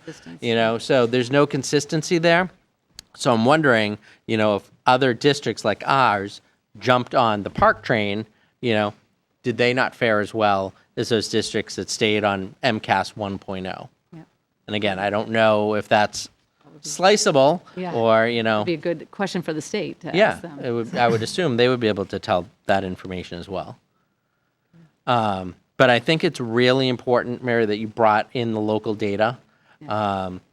Everyone wants great numbers, right? On everything. Everyone wants, straight A's for their kids. They want the highest possible SAT score. They want the highest possible MCAS score. At work, you want to get the highest possible rating that you can get. That's just human nature. Everyone wants that. But I don't think this is the sky is falling situation. I think this is one data point, and yes, it's concerning. And yes, we're taking steps to fix it, and even steps before we knew what the numbers were to fix it. But I don't think this is, let's freak out over this, one number, in my opinion. Thanks. Eric? I guess I take a look at MCAS from what I consider a functional standpoint. What's important, the most important thing, is that students at the high school level can pass the MCAS exams at that level so that they get their diploma. And it seems to me that everything else up to that point, we should look at MCAS as a diagnostic, as a tool, as a way to figure out whether or not we're delivering the curriculum the state mandates us to deliver, so that the greatest number of students possible is absorbing that curriculum in the best way. So when I look at it's not so much the actual scores, but I think we've got to be very careful, and it sounds like we're doing that, to try and figure out what we need to do differently to increase the math scores. Not because the raw score itself is important, but because it's an indicator as to whether we're delivering the curriculum correctly. So along with just a couple of questions that come to mind. So for example, this group of students, I would think, has been having this sort of, I'm going to call it investigations. I know it's probably not called investigations. No, it actually is. That is the name of our program. Yep. Right, okay. Investigations math. That's the elementary program. Yeah, exactly. Right. But, in other words, I wonder if these students have had this the whole way. Is there data out there now, and not just in the Danvers district, but about other school districts that have adopted sort of the newer alternative method of teaching math? And I think it's fair to say we can say that there was a point where the alternative methods of teaching math kind of came into vogue. Mm-hmm. And some districts adopted it, and others may have stuck with the regular traditional, if I want to call it that. Is there data out there now on, in general, which is working better? We have data on the investigations program that says that that's been working well, and we have a number of school districts in Massachusetts that do use the investigations program at the elementary level. Mm-hmm. And so there is that data. I don't have it at my fingertips right now, but I could bring that back to you at another meeting. I mean, it would be interesting to look at districts who stayed with a traditional model and see how they're doing on the same kind of testing. Many people weren't able to, you can't stay to that traditional model because the frameworks have changed. And a lot of the new framework that came out has a lot of different models of, for the algorithms. And for addition, subtraction. So they have, if you look into our standards, like the Common Core, but ours is a Massachusetts version of the Common Core standards, they all have different some of the newer ways. Like if you're thinking back to when you and I were going to school, it's changed very much, even in what you would think as a traditional program is. So that's interesting. Even the state is not just interested in the final answer. They're also expecting the work to be done a certain and way. understanding like how multiplication works. Interesting. So to really division works comply with the meaning. framework requirements, we actually have to. Okay, that makes sense. Yeah. You do get to a standard algorithm that is required by the standards, which we do get to in Danvers, but we also have to work on understanding the procedure that's happening, because many of us learned all these procedures but really don't understand the mathematics underneath it, that underlie it. So then we all, at some point, unless we really understood math and were good at it, a lot of us fell at some point in mathematics. Some people it was middle school, some people high school, some people it was college. So it just, your understanding of it all, we didn't have the deep understanding that they're looking for us to have now. So the state's looking for the math literacy, as it were. Okay. And we know we're early on in the system of the state accountability, and everything, as Arthur said, everything is still sort of in the developmental stage. It looks like between what you've already started to do and what you plan to do, there are something like 12 different steps that are being designed to address the issues, particularly in math at the middle school. I would join with Jeff and say I have confidence in the team's ability to do that. And again, I don't look at it as just a scoring piece. We do want our students to be proficient, to be ready for the high school piece. And it's a good measure. If we have to comply with the state curriculum frameworks, then we better figure out a way to do that. And the MCAS at least is a measure of that. But I look at it very much as a diagnostic tool. Right. And based on that, again, I also agree we shouldn't take a sky is falling approach. And the other thing, this presentation was basically a discussion of student achievement. And we've spent 90% of the time talking about the MCAS scores. And this kind of gets to the point I've made over the years. I'm not sure the MCAS is, I know it's not the only way, and I'm not sure it's the best way to really measure student achievement. There's a lot of other things that go on, a lot of things that Jason mentioned at the high school in terms of where students are going to college. Are they ready when they get there? Are they ready for whatever that next step in life is that they want to do? And I continue to remain concerned that as we focus more and more on data and analytics, we're turning out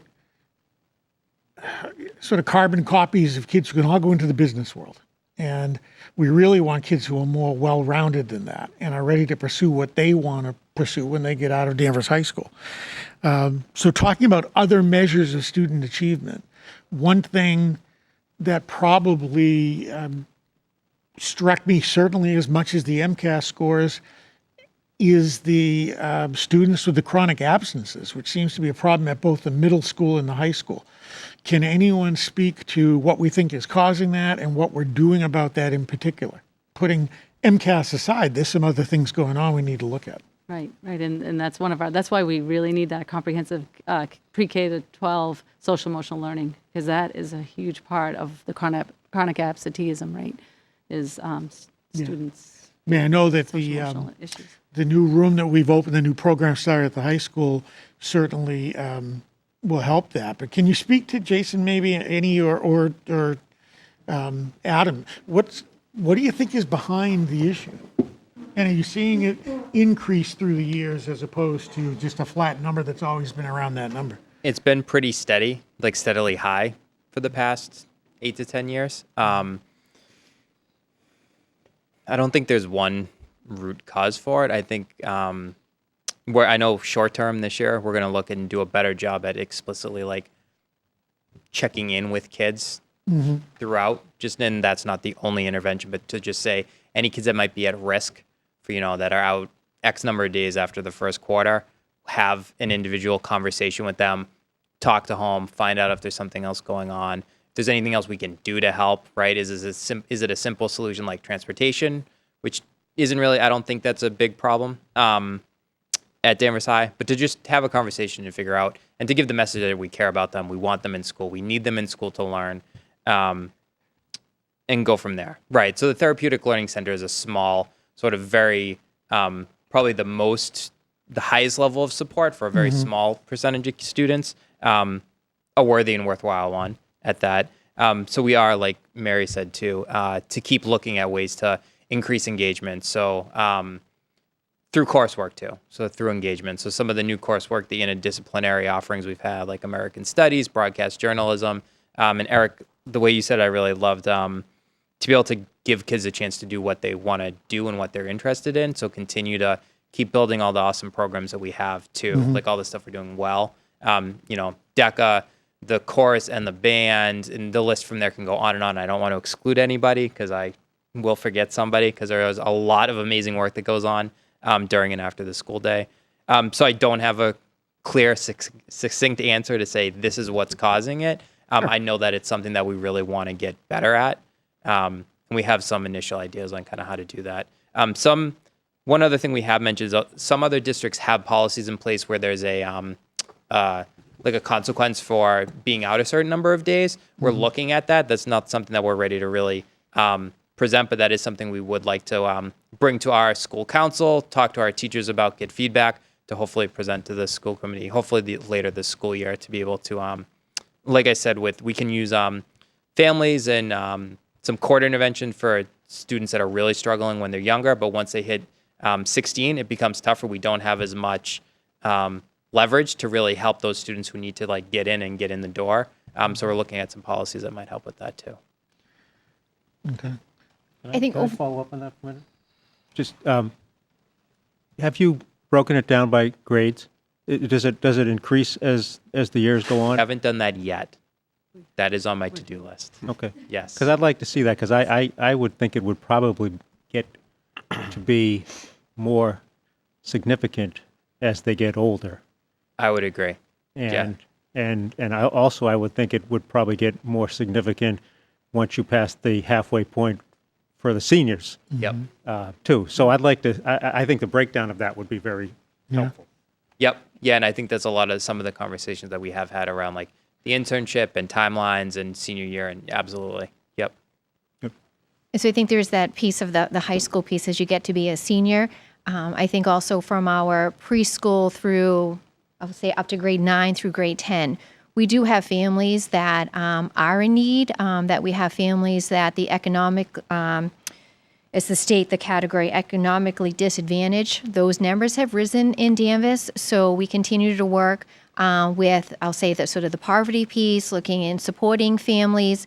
We also have a lot of work around mental health. Our Danvers Cares, what we hear with the group there, and the work there, we talked about a strategic plan that had to do with mental health awareness and supporting families, also trauma with students. So all of those pieces, I think, really have come over time, and now we see this generation of students and really needing those supports of the social emotional skills, self-regulation. If we want students to really be ready to learn, then we really have to work with them. So some of them, their skills are not there yet. We are working with Jessica Minahan, who is an expert in we're working with anxiety, the mental health pieces, the trauma, and she's working with 2 particular schools this year, and then we'll keep, but she has been, we had our teacher aides before school started. Every teacher aide was trained in mental health first aid for working with all of our students. And just one piece to add too, that our overall attendance numbers are good, right? They're not fabulous or anything that's like amazing or exemplary, but we are right at or above the state average. So students are going to school, so I don't want to misrepresent or overemphasize it either. It's something that's been bothering me, and I want to make sure we're getting better at it, so that's why we highlighted it. Sure. So we have a lot of students and also a lot of students who aren't missing a lot, because if we had that sort of a lot of students in that middle, our overall attendance would be lower, because we do have that relatively high percentage students who are missing a lot of days, if that makes sense. Yeah, look, it's okay to talk about things. Yeah, I mean, that's things happen.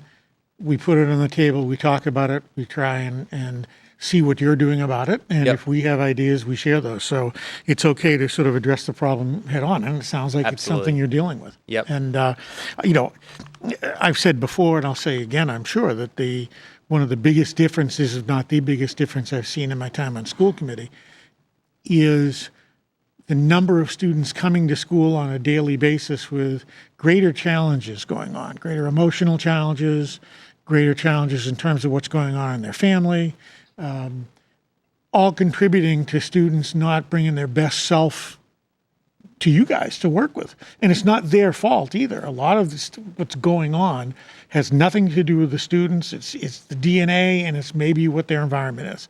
And then the schools are left to try and not only teach, but also help these students in other ways that traditionally weren't the jobs of the school. And I think in general, you guys do a terrific job at it. But it's as much a societal problem as anything. And I think as a society, there's more stress on almost every adult I know. And there's far more stress on most young people than there was, say, when we were in school. But I guess that's a longer conversation for a different venue. But anyway, I'm glad to see you're recognizing it and trying to address it. And sort of what Jeff said, we can talk about resources if that becomes something you have ideas you want to try. The MCAS scores, let's face it comes down, to wanting to improve those math scores at the middle school in particular. And it looks to me like you've got a good plan in place, Adam. Just stick with it. Be innovative when you can. Tell the teachers they have our support. And, we're not, at least I'm not, I can't speak for anybody else, but this is not a time to bash anybody. You've recognized what the issues are, and now go out and try and fix them. And we're behind you. Thank you, Mr. Chairman. Thanks, Eric. Mary Beth? All right. I agree with everything everyone has said this evening, but I also want to say we're doing a lot of great work here in Danvers. We're very lucky and very fortunate to have a town and a community that supports us. Middle school is a hard 3 years. I just got out of middle school with my last child, and it's hard and it is different. And something that Eric had said previous meeting, mentally, if a child is not ready to learn or be there and emotionally and mentally ready, their work's not going to be great. I think what the district's doing with the social emotional learning, not only for the students but for the teachers now as well, is really going to help with student achievement. And we've been working on this, and we continue to work on this, and it's a very important thing. When discussing MCAS, again, it is one component of of seeing how a student is doing. I was at a conference last year, and there was a workshop on this that said that the MCAS is not the only thing to see how a student is doing, and there are other things. There are writings during the day. There are projects that they're doing. There are group projects. All of them together is how you can assess a student. So if you're not having good scores, it's not the only tool to see how they're doing. They are doing well. Some students they don't test well, but not all of them. A lot of kids do. As far as in the middle school, the special education students, those are the high needs. Can you just talk a little bit about how academic support classes will help prepare them better for the MCAS? So not all, but many of our students that are on IEPs take what's called an academic support class. Those either meet every other day or every day. They're taught by two of our special educators. So myself and Mrs. Fierick, our curriculum director, will be meeting with them to look at how we can sort of honor the IEP goals and use the work that's been identified by their IEP, but also apply it to how they approach an MCAS test. So we think that when we think about, for example, if a student struggles with reading, they may need strategies in really understanding what's the question asking me, or how do I identify the correct answer choice, how do I eliminate answer choices. So we're looking at how do we teach some specific strategies and do some specialized instruction that's already identified in their IEP, but will help them on the MCAS exam. So just, the example I gave where we really have kids learn strategies to really understand what the question is asking, or how to compare two texts, because we see that a lot with the ELA test. Or on the math, the math test is as much a reading test as it is a math test. So for our learners that maybe struggle, they may need some additional strategies and support that will help them both in their day-to-day curriculum, but also on that exam. So we're going to really identify some key strategies, some key practice experiences as well, so that they feel comfortable when they finally do get to that particular measure in April and May, that they've had some practice time, they understand how to use the technology better, and they just feel hopefully more comfortable and more confident on the test. And those classes just give us a targeted group and a consistent time. So it might take up maybe a little bit of each day's instruction, or maybe one day a week. It won't at all. It will not take over the class. We're not taking a dramatic turn into test prep land, but we feel like we want to work on skills that these kids, it's already identified in their plans. We're kind of bringing those two worlds together. And I think that's where that's one place that will target that subgroup of students with disabilities that we need to improve upon. And I'm assuming there's communication between the English teacher, the math teacher, with the academic support teachers to help reinforce or let them know what the student's struggling with. So we have a couple of things to help with that. Our special educators, in terms of the ones that support math and ELA, they have common planning time with the math department or the ELA department.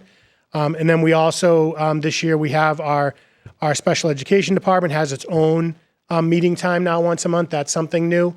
And so we're trying to coordinate, as best we can through common planning time or creating additional time so that they can, have that cross support to make sure that the work that they're doing mirrors or supports the work in the classroom. And that's always been how we've approached those classes. That's always been sort of a hallmark of our academic support experience, that that time is useful and helpful to the kids, and that they see the use in it because it connects back to the work in their other classes. So I think we have a good opportunity there. And this, one thing, a lot of the work we're doing is about really explicitly committing to connecting what the test measures to the instruction we're doing every day and making sure that that's a really strong connection.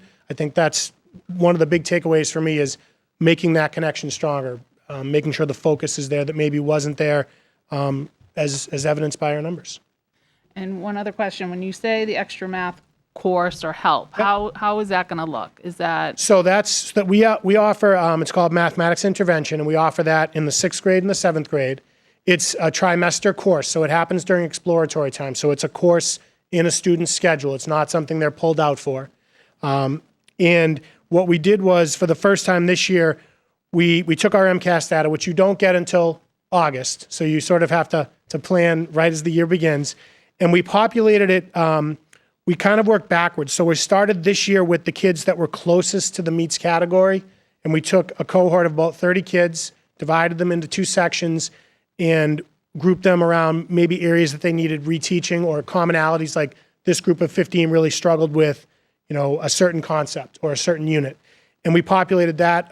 They're in trimester 1, so they'll be in there for the first trimester. Then when that's over, they'll move on. Another group of 30 will get populated, again, using the MCAS data, like scores. So these are kids that all scored in a similar band. So nobody, they're all within the same range, which we think is helpful. And then they'll be in for the second trimester. So that's another group of 30, 2 sections of 15.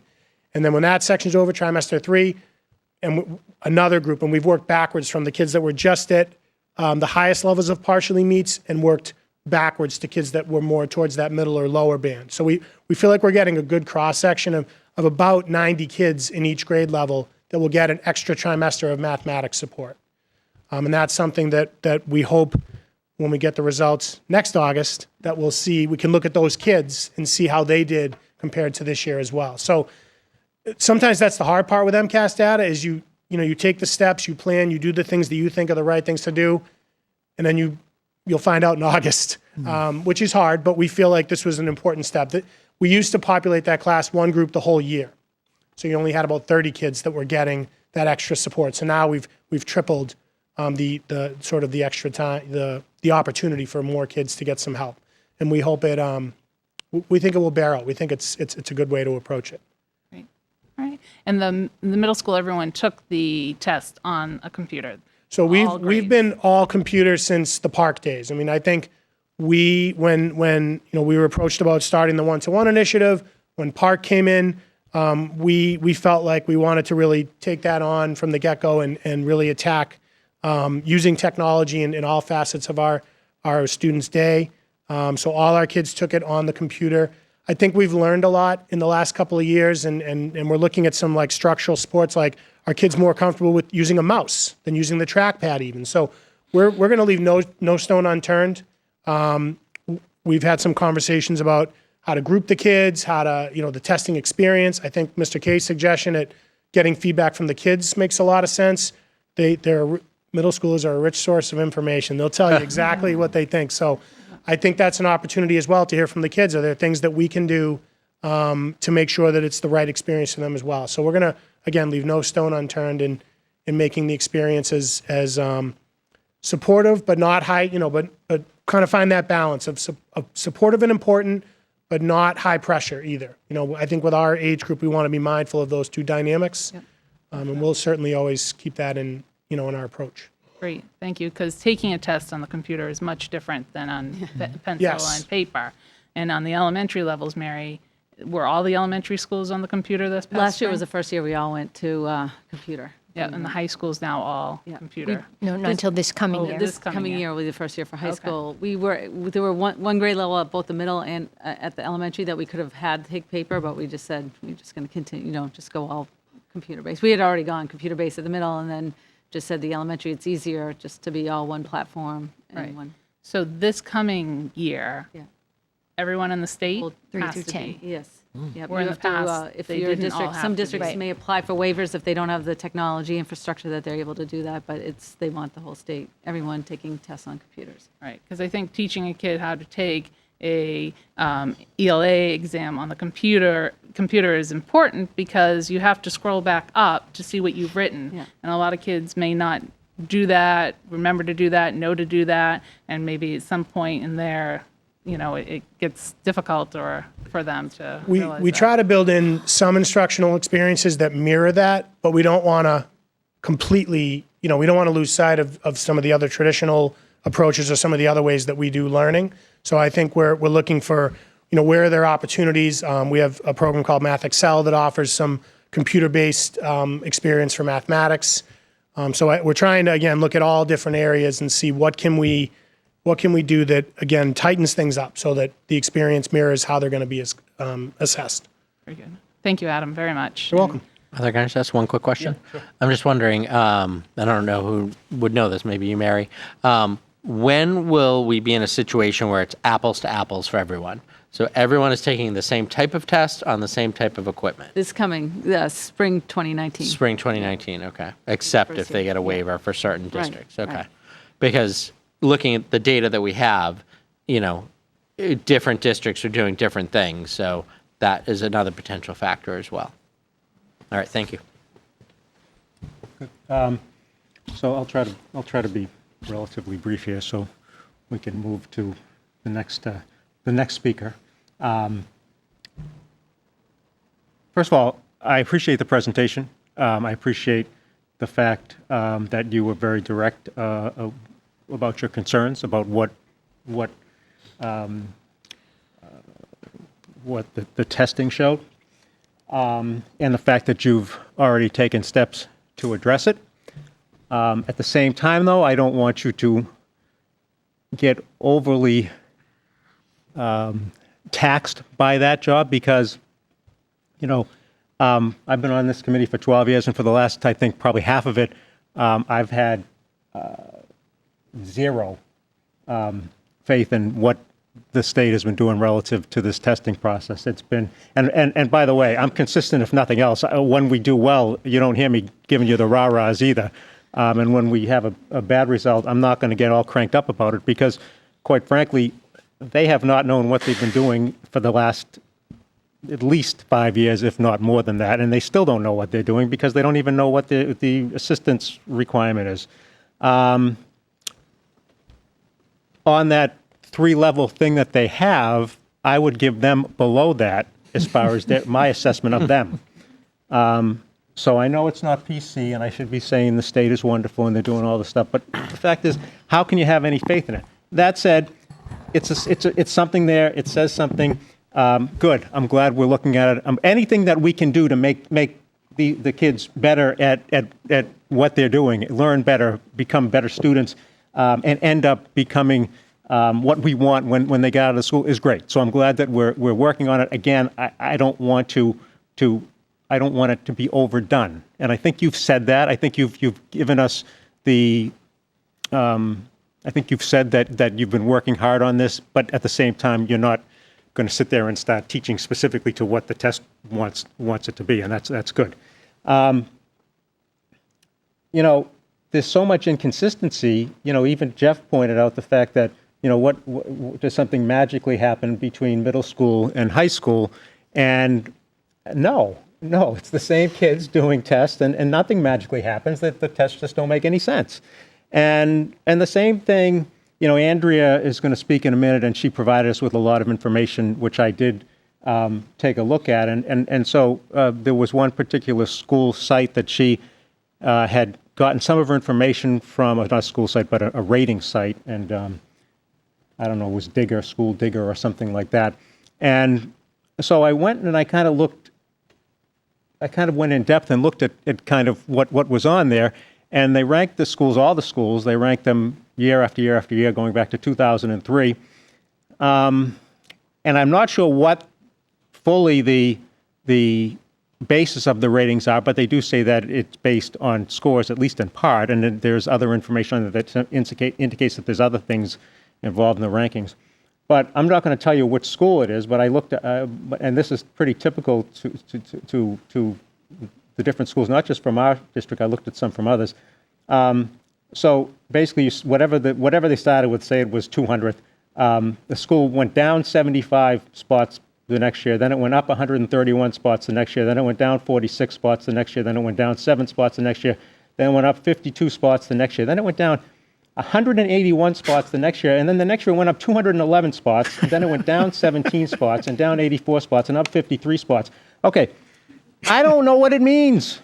All right? I don't know what it means. I mean, the same teachers, the same students, the same work is being done in these schools from year to year.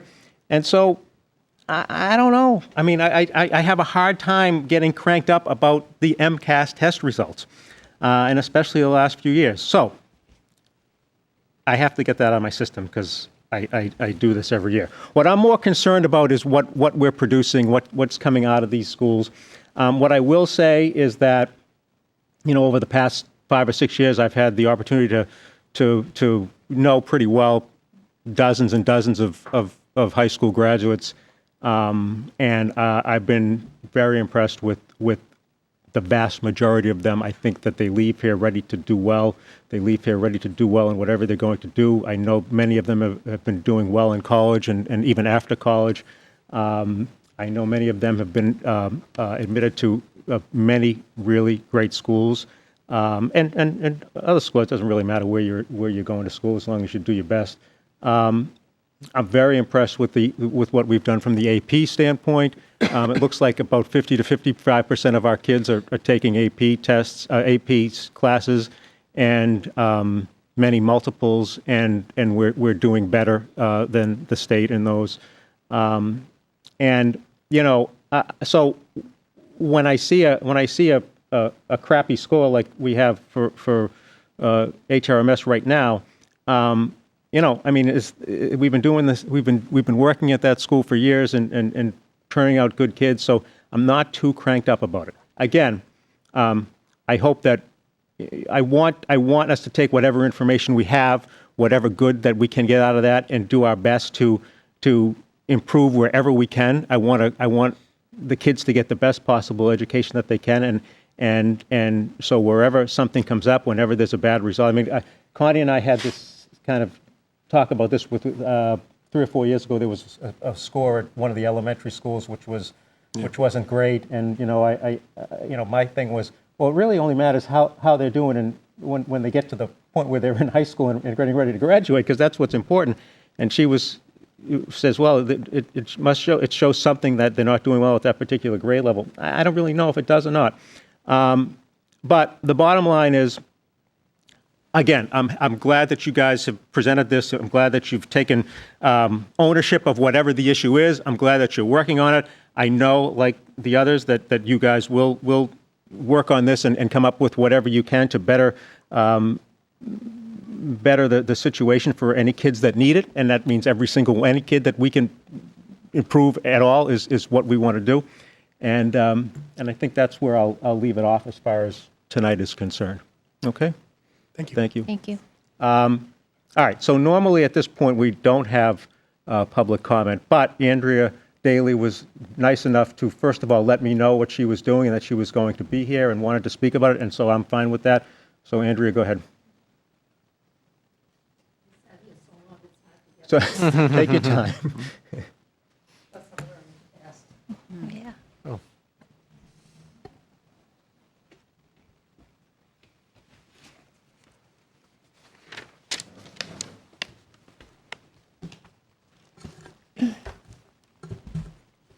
And good evening.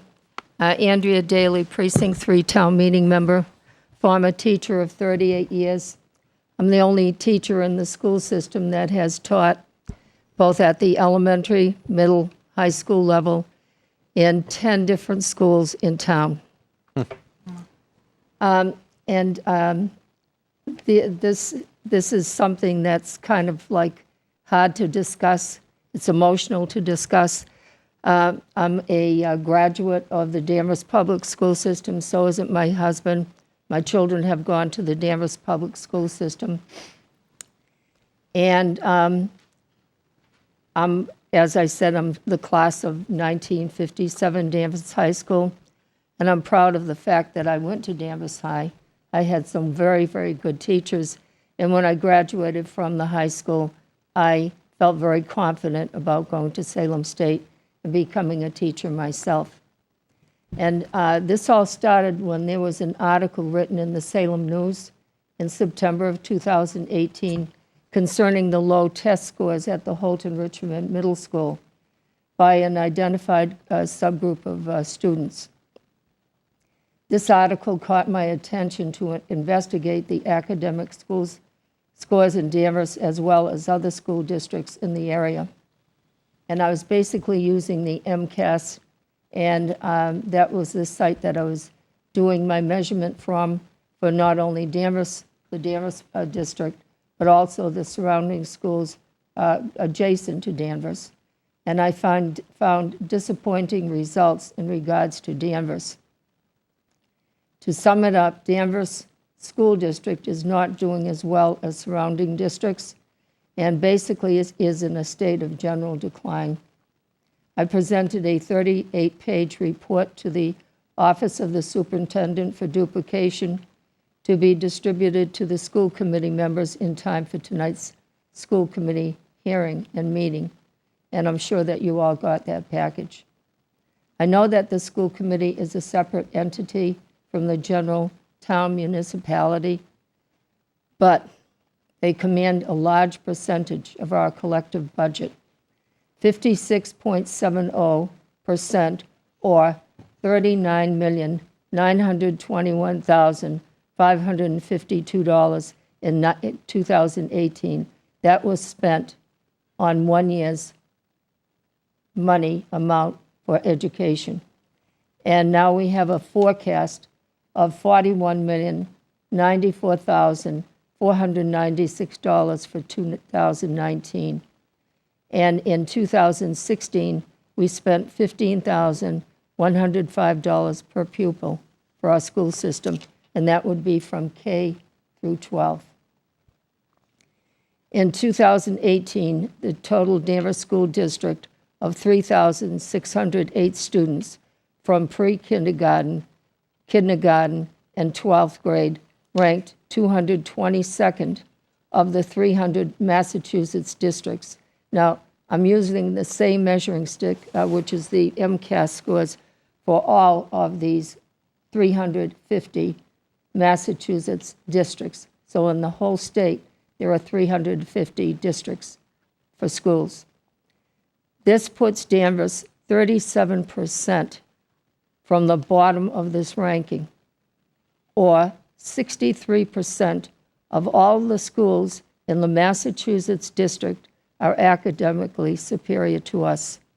And that was a mind blower for me, who taught in the system, because I could go in Danvers Square, maybe McKenna's Market, and say to them, how's the kids or how the school system in Danvers? And without a doubt, I would get fantastic. And these numbers don't say that. And this is something that we should all be working to. I am not here to down the system. I'm here to help the system in any way I can. The Salem News posted the honor roll for the Holton Richmond Middle School of the last quarter of 2018. This posting shows that grade 6 had 61.39% of the students on the honor roll. Grade 7 had 51.64% of students on the honor roll, and grade 8 had 53.73 students on the honor roll. The Danvers High School honor roll, as posted by the Salem News in 2018, shows that grade 9 had 61.80% of students on the honor roll. Grade 10 listed 70.20 students. Grade 11 listed 61.30 students, and grade 12 listed 69.40% of the students hit the honor roll. My question, and it should be everybody's question in this room here, is how is it possible that these high percentages of students of the middle school and high school honor rolls do not relate to the low performances on the MCAS tests, which is administered to all the public schools and high schools in the state of Massachusetts? So that gives somebody a pause to think about this. The Danvers Herald on November 22nd, 2007, gave an analysis of the MCAS results for Danvers. Now, this is a paper. I'm accused of hoarding things in concern for schools. This paper was a newspaper from the year 2007. The article quotes Superintendent Lisa Dana as saying, math scores seem to hover around just below state averages. As a district, we do much better in the language arts than we do in mathematics, unquote, she said. This is from the year 2007. And here we are beating the drum here now in the year 2018 with the same thought processes. Why aren't we better? Or why isn't the math better. And the math is awful. She was introducing investigations in the year 2007. This is the year now, 2018. And investigations was a new method of teaching the subject. She indicated that over time, MCAS scores will reflect that investigations is the right program to learn mathematics. It has not proved its worth. Eric Crane, a school committee member, he's still sitting here. Thank you for your work, Eric. Asked this question. She asked Dana. He said, I don't know how you know that it is working or will work. Dana replied, one is the MCAS data. Now, from the year 2007 to 2018, we have been collecting this data on a program to teach math called Investigations. Obviously, it is not working, and it should be taken a look at and probably supplemented by the old-fashioned method of rote, as well as investigating math and what does the number 4 mean. Math is universal. Math in the entire world, 4 means 4 in the entire world. It doesn't have to be pulled apart. 4 means 4. And maybe we can make combinations of the articles that make 4. But 4 is 4. And you can learn things also by rote. We all stood at the beginning of this meeting doing rote, which was Pledge of Allegiance to the flag. And this is something that math can be applied to also. That's my opinion. She also offered a second measure referred to as common assessments, by which the majority of information is derived presently. Do we still use investigations? I found out that we do. And I have youngsters in my neighborhood. Neighborhoods change. We're now the adults, the senior adults in our neighborhood, and we have a whole crop. Within the last 5 years, we've added 22 youngsters. The houses have sold. 22 youngsters are now playing happily in the streets. I don't know why they don't like to play in the yards, but on North Shore Avenue, they play on the streets, and we're all watching out for them too. So I also said to see page 23 of my packet to you on investigations. And by the way, when I was checking with the youngsters today, they told me that from now on, they don't have to have homework anymore. Is this true? We do have homework. No, that's not true. They do have homework? Yeah. Okay, so that's another life from the little kids, right? It is looking different, but we do have homework. Okay, thank you for clarifying that. It looks different, yes. Because I was almost freaking out on that one. No. Okay, the language arts and math scores for grade 3, 4, and 5, and science score for grade 5 were also in my large package of information to you. The Great Oak School percentiles for grade 3 in math. Apparently, they start the MCAS in grade 3, 4, 5, and it goes up. So for Great Oak School percentiles, grade 3, the math was 64%. Grade 4, math was 65%. Grade 5, math was 60%. Science in grade 5 was 52%. Highland School, grade 3 math was 51%. Grade 4 math was 51%. Grade 5, 47. Grade 5 science, and this is scary to me. Grade 5 science at the Highland School was 26%. Riverside School, grade 3 math, 64%. Grade 4 math, 64%. Grade 5 math, 52%. Science, which is in grade 5, being tested for that particular school, the Riverside School, 20%. Smith School, grade 3 math, 63%. grade 4 math, 69%, grade 5 math, 61%, grade science, grade 5 at the Smith School, 30%. Thorpe School, grade 3 math, 71%, grade 4 math, 46%, grade 5 math, 65%. I don't know what happened in grade 4 to go down to 46%. Science, grade 5, they are the winners of the taffy bars, 55%. The math scores for the 5 elementary schools varied between 4 and 5. Grade Oak, grade 4, the math was 65%, grade 5 math, 60%. So here is one of the clues that we can pick up on for math, because at Great Oak, it went down 5% between grade 4 and 5. It went down. Highland School, grade 4 math was 51%, grade 5 math was 47%. It went down. Riverside School, grade 4 math, 64%, grade 5 math, 52%. It went down.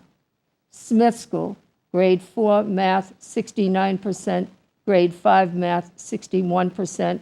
It went down. Thorpe School, the one that wins the cookies, grade 4 math, 46%, grade 5 math, 65% up. It was the only school that the scores went up. But all of the elementary schools is the foundation for all education. The elementary schools is it. If they don't get it, by the time they go up to the middle school, they are already behind. They are already behind with a hard chance to start picking up as new people are finding out. That's your basis. The cornerstone is your elementary grades. If they are not getting it, it's difficult to pour it into their heads when they are at the middle school level and at the high school level.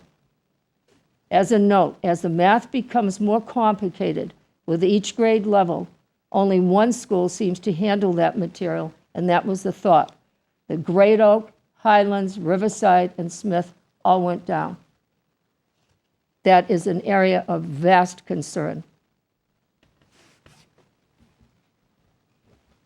And why is there so much deviation in science between the elementary schools in the field of science?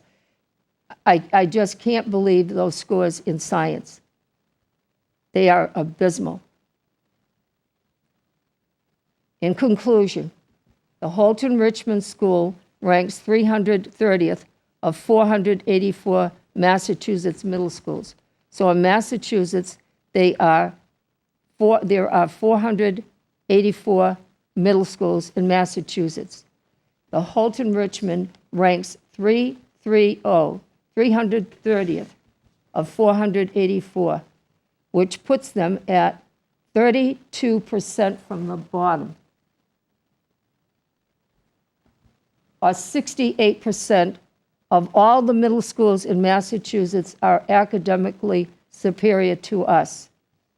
It deserves a 2-star rating out of 5 stars.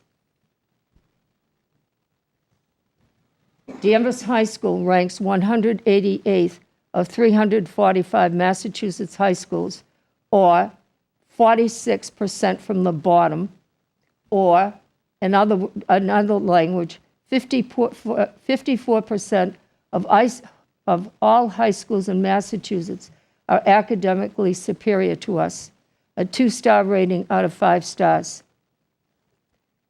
The statewide performance graphs show a downward line between the years of 2011 to 2018 on both the middle school and the high school. The line is going down. To sum it up, the Danvers Public School District is not doing as well as other schools in our area and is in a state of general decline. And I want you to, my husband and I will give you this piece that I worked on, it took me 1 full week to put this together, including the packages that I gave you. I was just blown away by what I was looking at. And it affects everyone in this room, whether you're a renter or a homeowner, because of the budget.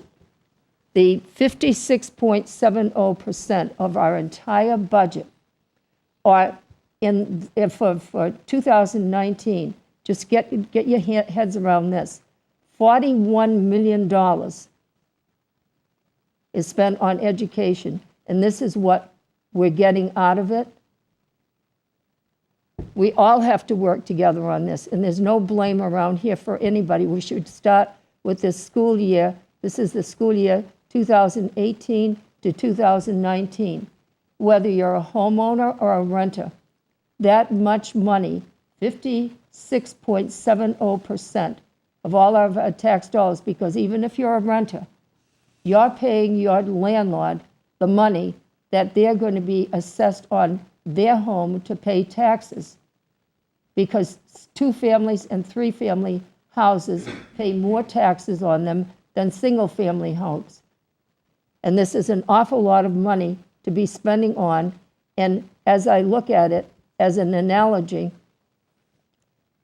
we may be like the Ford Motor Company. And you are on the board of directors. You're the board of directors. You are the school committee. And you direct a team. You appoint a superintendent, and that superintendent runs her team for the school department. And that would be like the factory workers at the Ford Motor Company. And I was looking forward, this is just a parable, a story. I put my order in for a Lincoln at the Ford Motor Company. And at the end of the line, the assembly line, out comes a Ford Focus. I'm not happy with that. And you shouldn't be either. Thank you very much for your time.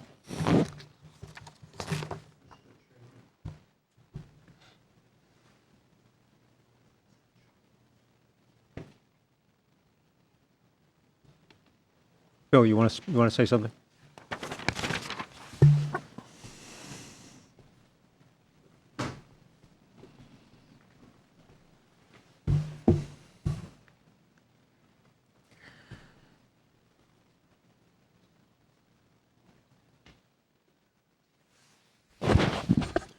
Thank you, Mr. Chairman, for allowing me to speak. I know it's out of order. No, it's fine. But I appreciate that. I'm Bill Nicholson, Precinct 8 town meeting member for close to 50 years. Always supported the school department and still will. I'm here just for one reason, well, actually 2 reasons, if I may. To support my friend of 40-odd years, Mrs. Daly. But mostly, my concern is my grandchildren went to the Highlands, and I'm very concerned that the Highlands only got 1 star.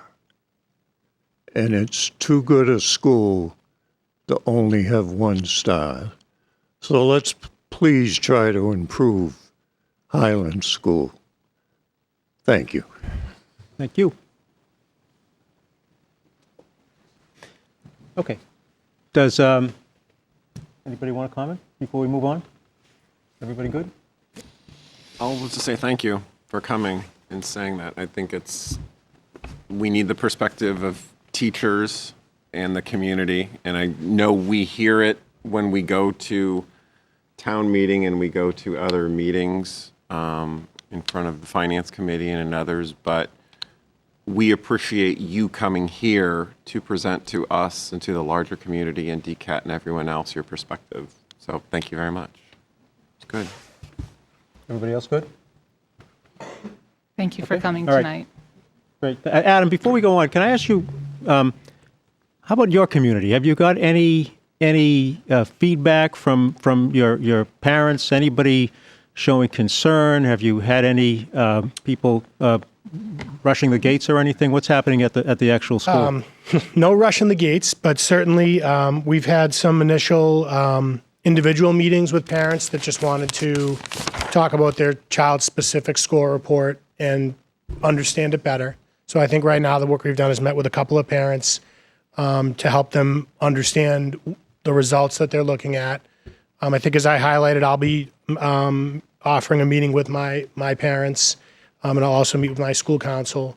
And I think after that, we'll have a sense of where we are as as a school community. I would say the Holton Richmond parents are always very good at reaching out to me when they want me to understand something and know that, and I certainly welcome that that communication and feedback.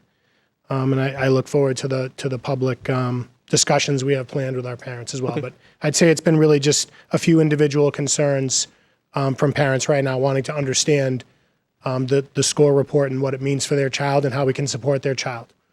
That's where the conversations are right now. Great, thanks. Can we ask, Mr. Chairman, can we ask about the larger community, the teachers as well? I mean, what are the teachers saying? What is the feedback that they're giving you? Because it seems like we hear a lot that the teachers are not big fans of MCAS and standardized testing, I think, in general. But what's the specific feedback they've given on this? I think that we had a faculty meeting a couple weeks ago where I wanted to really discuss the scores with the whole faculty. They take pride in the work that they do with the kids at Danvers, and they work, I think, really hard, and I think they truly care about the experience the kids get in our building.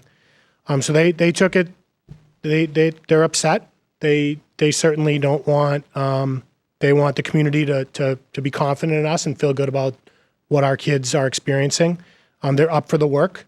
So we left that meeting with, I think, dedication and sort of a vigor around doing this work this year.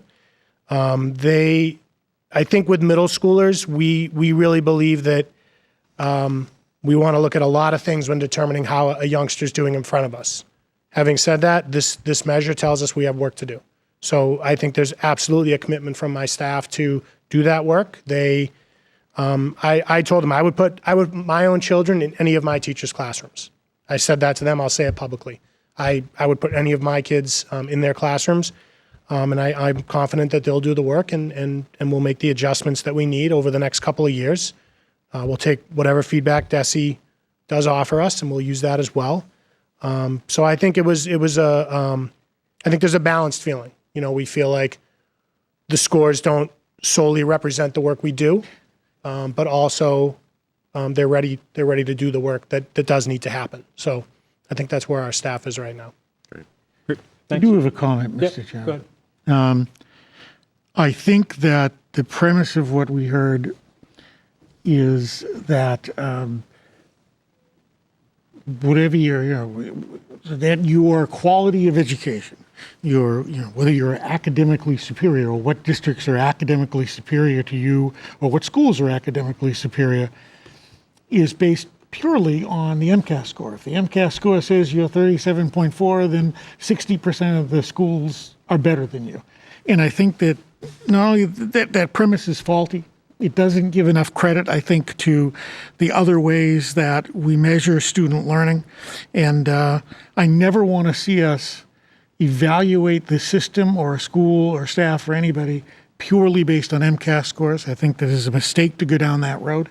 In terms of the school rankings that were mentioned, assuming they came from the same source that you mentioned earlier, it seems that you proved basically that the sources are not particularly reliable.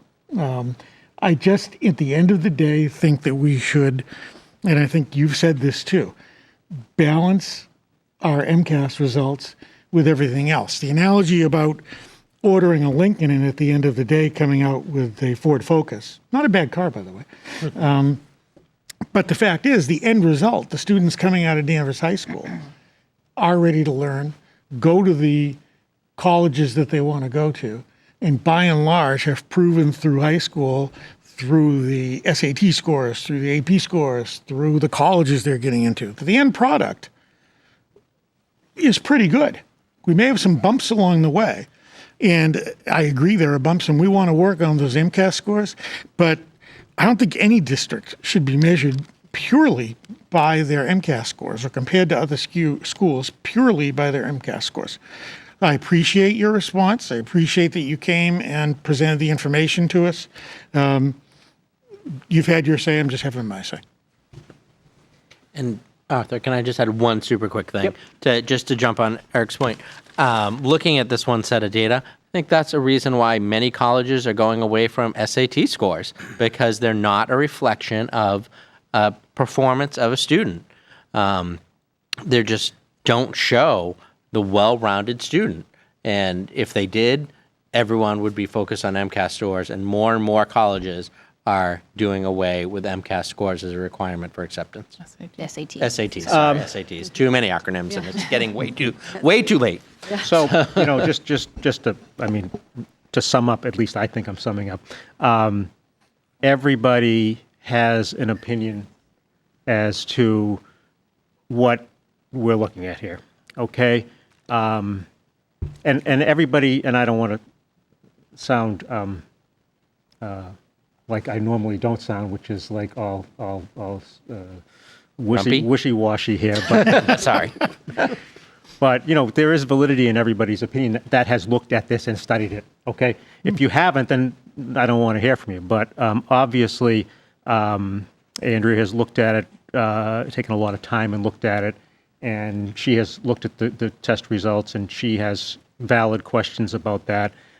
She's putting far more stock in MCAS results than I, who put no stock in MCAS results. But who says I'm right? That's just the way I've been looking at it the last few years. The point of all this is that these guys have taken these the information that they got with this and have clearly, without question, more so than I would have, put stock in it and have looked to attack what this issue is, and they're looking to deal with this and get us better, whatever they can do to get us better.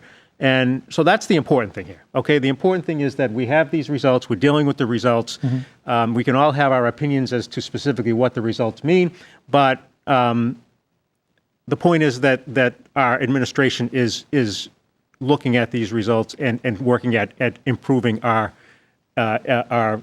delivery of education. And so that's really what has come out of this. And I'm glad that you came and you gave us your assessment. Again, I read it all, and I think it's helpful. Again, you and I have a bit of a disagreement on the validity of the MCAS test currently.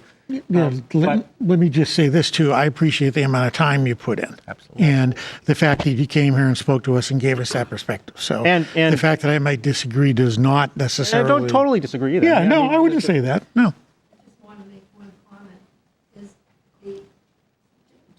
Does the public school system track down those youngsters that graduated from Danvers High School and how they're doing maybe 2 or 3 years down the road after they leave and are accepted to a school? Are they able to stay in that college, or do they find their education lacking in some way of completing a degree? That I don't know. Yep. And I know that Sue was starting to do that before she left. Have we continued to work on that as far as kind of tracking the kids? Right. Can we? Sue had done a report for you a few years. I was going to say, so there's some information that comes through state reporting back to us around completion rates through state colleges, but we're also starting to try to set up an alumni database so that we can not only track them in year 2 and 3, but see what they're doing in years 10 to 15, and if that's an alumni newsletter, what that looks like to try to have a better comprehensive approach to keeping in contact with our graduates to A, track that, but B, just to keep a better network. So that's under development still. Anything that we can do. It's still under development. I'm not here to wag fingers. I'm not here for that at all. I put in too many years in this system, 40 years. I'm here as a helper. I'm only using the one score because that one measurement is used in every school district, so that you have one. It's just like having a ruler that's 12 inches, you're measuring just that. And I know there's other data out there. I'm here to help. we know where you're coming from. Yeah, we Trust me, appreciate we that. do. We understand that. Yep. Yeah, no, absolutely, All of us. absolutely. And I would just add anecdotally, Arthur, you had said, lots of students that have graduated in the last several years, as do I. And anecdotally, they're thriving at colleges. I can They're tell you doing that for the last extremely few well. years. Yeah, absolutely. So, all right. Thank you, everybody. Thank you, Jason and Adam and Mary and thank you, Andrea and Bill. Thanks for coming down. And we're going to continue to get reports on this and see how we're doing over the next few months. And I also, what Andrea brought up is something that I brought up too. I would love to know more about what's happening with the kids after they leave. So if we can continue to work on that, that would be great. Okay? Thank you. All right, so let's move on to the next item on the agenda. Next is a review of our October 1, 2018 student enrollment report. October 1 is when the state has everyone grab their enrollment on that day for that consistency throughout the state. Last year, we had 3,528 students in the Danvers Public Schools. This year, we're at 3,555. So we are up 27 students. We do see a growth in our kindergarten numbers as we went through the Smith Building project in the beginning work with the MSBA and an enrollment study of seeing the population of students for the Danvers Public Schools continue to grow. This was the first year that we did add a new kindergarten class. So we do see that continuing throughout that. As with the Smith project, with the increased enrollment, we'll continue to look at flex zones as we begin the construction on the Smith Elementary School. So we'll take any questions on the enrollment, and then we're going to go right into the Smith School update. Anybody have anything on the enrollment? We good? Looks All right. good. Let's go to Smith School. Thank you. For the Smith School, we have another submission coming this week around our schematic design to MSBA.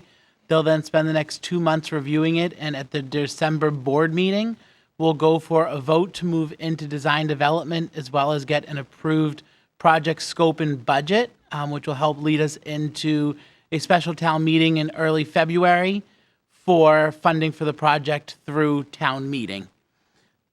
During the month of November, on November 1st, we'll be having a public session at the Smith School at 7 p.m.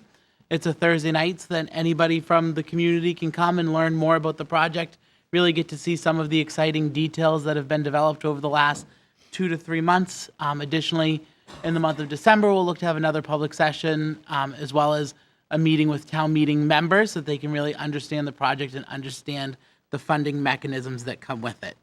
We've also started the construction manager at risk selection process. So we discussed how we're going to bring a contractor on board early on to make sure that the constructability of the building is there, that they agree with it, which will help us control costs in the long run, and make sure that everybody is on board from the beginning. All right. Any questions, comments? Good? Okay. Good report. Unfinished business. Thank you. Our work with policy this year from the MASC recommendations. The superintendent recommends the approval of the removal of the sections as stated in the MASC guidelines of June 2017, and for Section A, changes as per the MASC request for a second reading. So moved. Second. Any discussion? All those in favor say aye. Aye. Okay. New business. New business, we start with policy. A reminder before I read the vote piece of it is that MASC really did an overhaul last year of their policy manual, which many of them we take verbatim from MASC. So most of these are MASC policies, and so we have reviewed them, our council and MASC council. We will have Dorothy Presser, who will be our new MASC rep for this area. Come December, she will be at our November meeting to introduce and tell us a little bit more. But at this time, we're going to take another 2 sections of the policy manual. So we are at sections B and C. The superintendent recommends the approval of the review of sections B and C for a first reading. So moved. Second. All right. Do we have any? Dave, you want to say anything about it? Sure. I just looked through, I read each and every one of those policies in B and C. I don't know if you all had the chance to do that. It's literally semantics. It's just changing a word here or there. Doesn't change the meaning behind any of them. It deletes duplicates, and it makes sense. Any other comments, questions? All right, all those in favor for a first reading, say aye. Aye. Okay. Resolutions. So I'll be attending the MASC MASS Joint Conference in November. November 9th, there will be the delegate session for voting on resolutions that the MASC Resolutions Committee approved this summer. So in the agenda, there was a link to those resolutions. Does anyone on the board have any comments or anything you'd like me to say? I can speak to these if we have anything that you want me to speak to prior to the voting.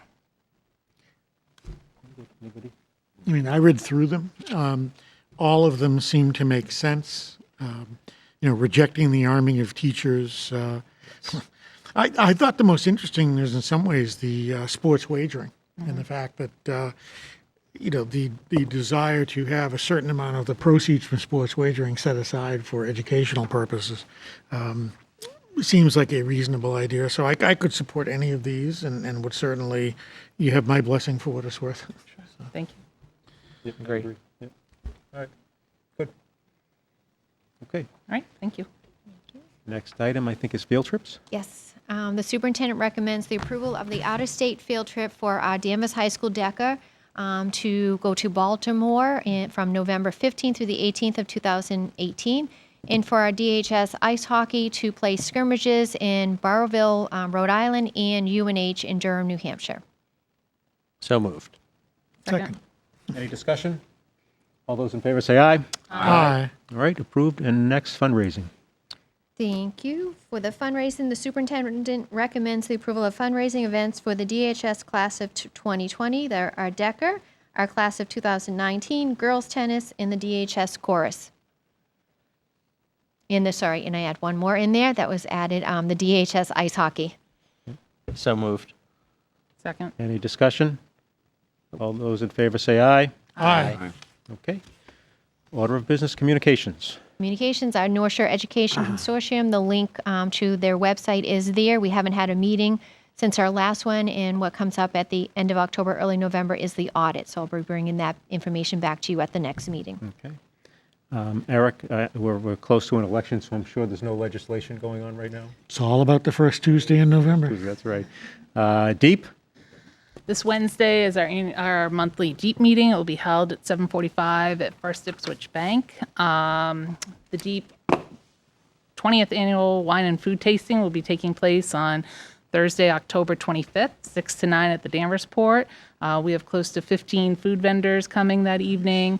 There will be raffles, auction items. Proceeds from this evening go to the DEEP Teacher Grant Program.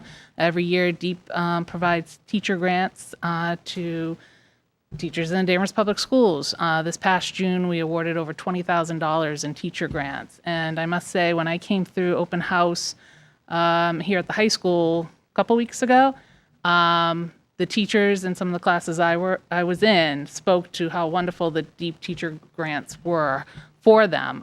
One of them was different types of seating in a Spanish classroom, and then there was another classroom that spoke to it. So I mean, it was great to hear that they were appreciative of it and how they were using it in the classroom. So that is our biggest fundraiser, and tickets are still available. It can be purchased online at supportdeep.org or at merchants on High Street or here at the high school with Sean Emberley.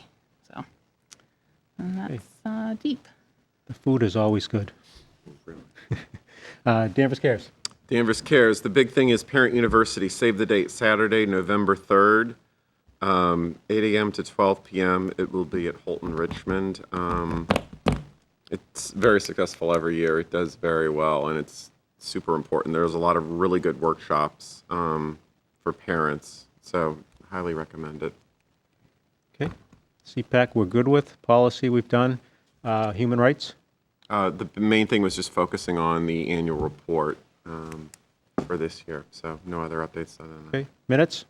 I move to approve and release the minutes from the September 10th, 2018 regular meeting. Do I have a second? Second. All those in favor say aye. Aye. Budget.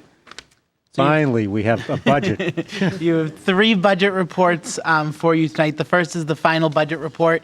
We completed our state reporting and any miscellaneous transfers that go with that. So you'll see that we did finish the year on budget. That included some turn back to the town's general fund based on funding that we didn't end up using for the year, including helping the fire department with some of their overages as well as our normal surplus from operations as we close out the year.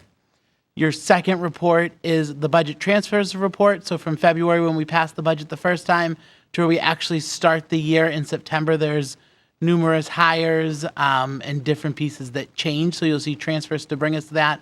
One of note is when we did go to purchase the Chromebooks, the model we thought we were going to go with was no longer available. So we did have to change models that cost a little bit more, but came with some exciting functionality for the students that has outward-facing cameras. That really lets them take that to the next level so they can actually look at their screen as they're shooting with their camera and see what they're doing and different pieces to really make it as functional as possible, including styluses so that as they are working in math, they can actually be writing with a stylus on the screen and some other exciting pieces there. And then your first budget report for September. We are on budget at this point for this year. Okay. Does anybody have any questions or comments? Just, can you use a stylus for MCAS? No. No. Someday, But, right? Maybe. But Someday. we'll keep working with them, as Adam said, on those Okay. similar editors that they use during the MCAS. Gotcha. All right. That's the balance, right, of using what we want the kids to be doing and using the 21st century skills and using the technology to the capability they can while balancing, making sure that they've seen similar. Okay. Personnel. Before you have the personnel report, a few miscellaneous resignations to start the year as people moved on, as well as appointment of the Title I tutors for this year. All right. All right. Anything, next meeting? November 19th. All right. And Dave? I'd like to make a motion to adjourn. Second. All right. All those in favor say aye. Aye. Thank you. Good night, Danvers.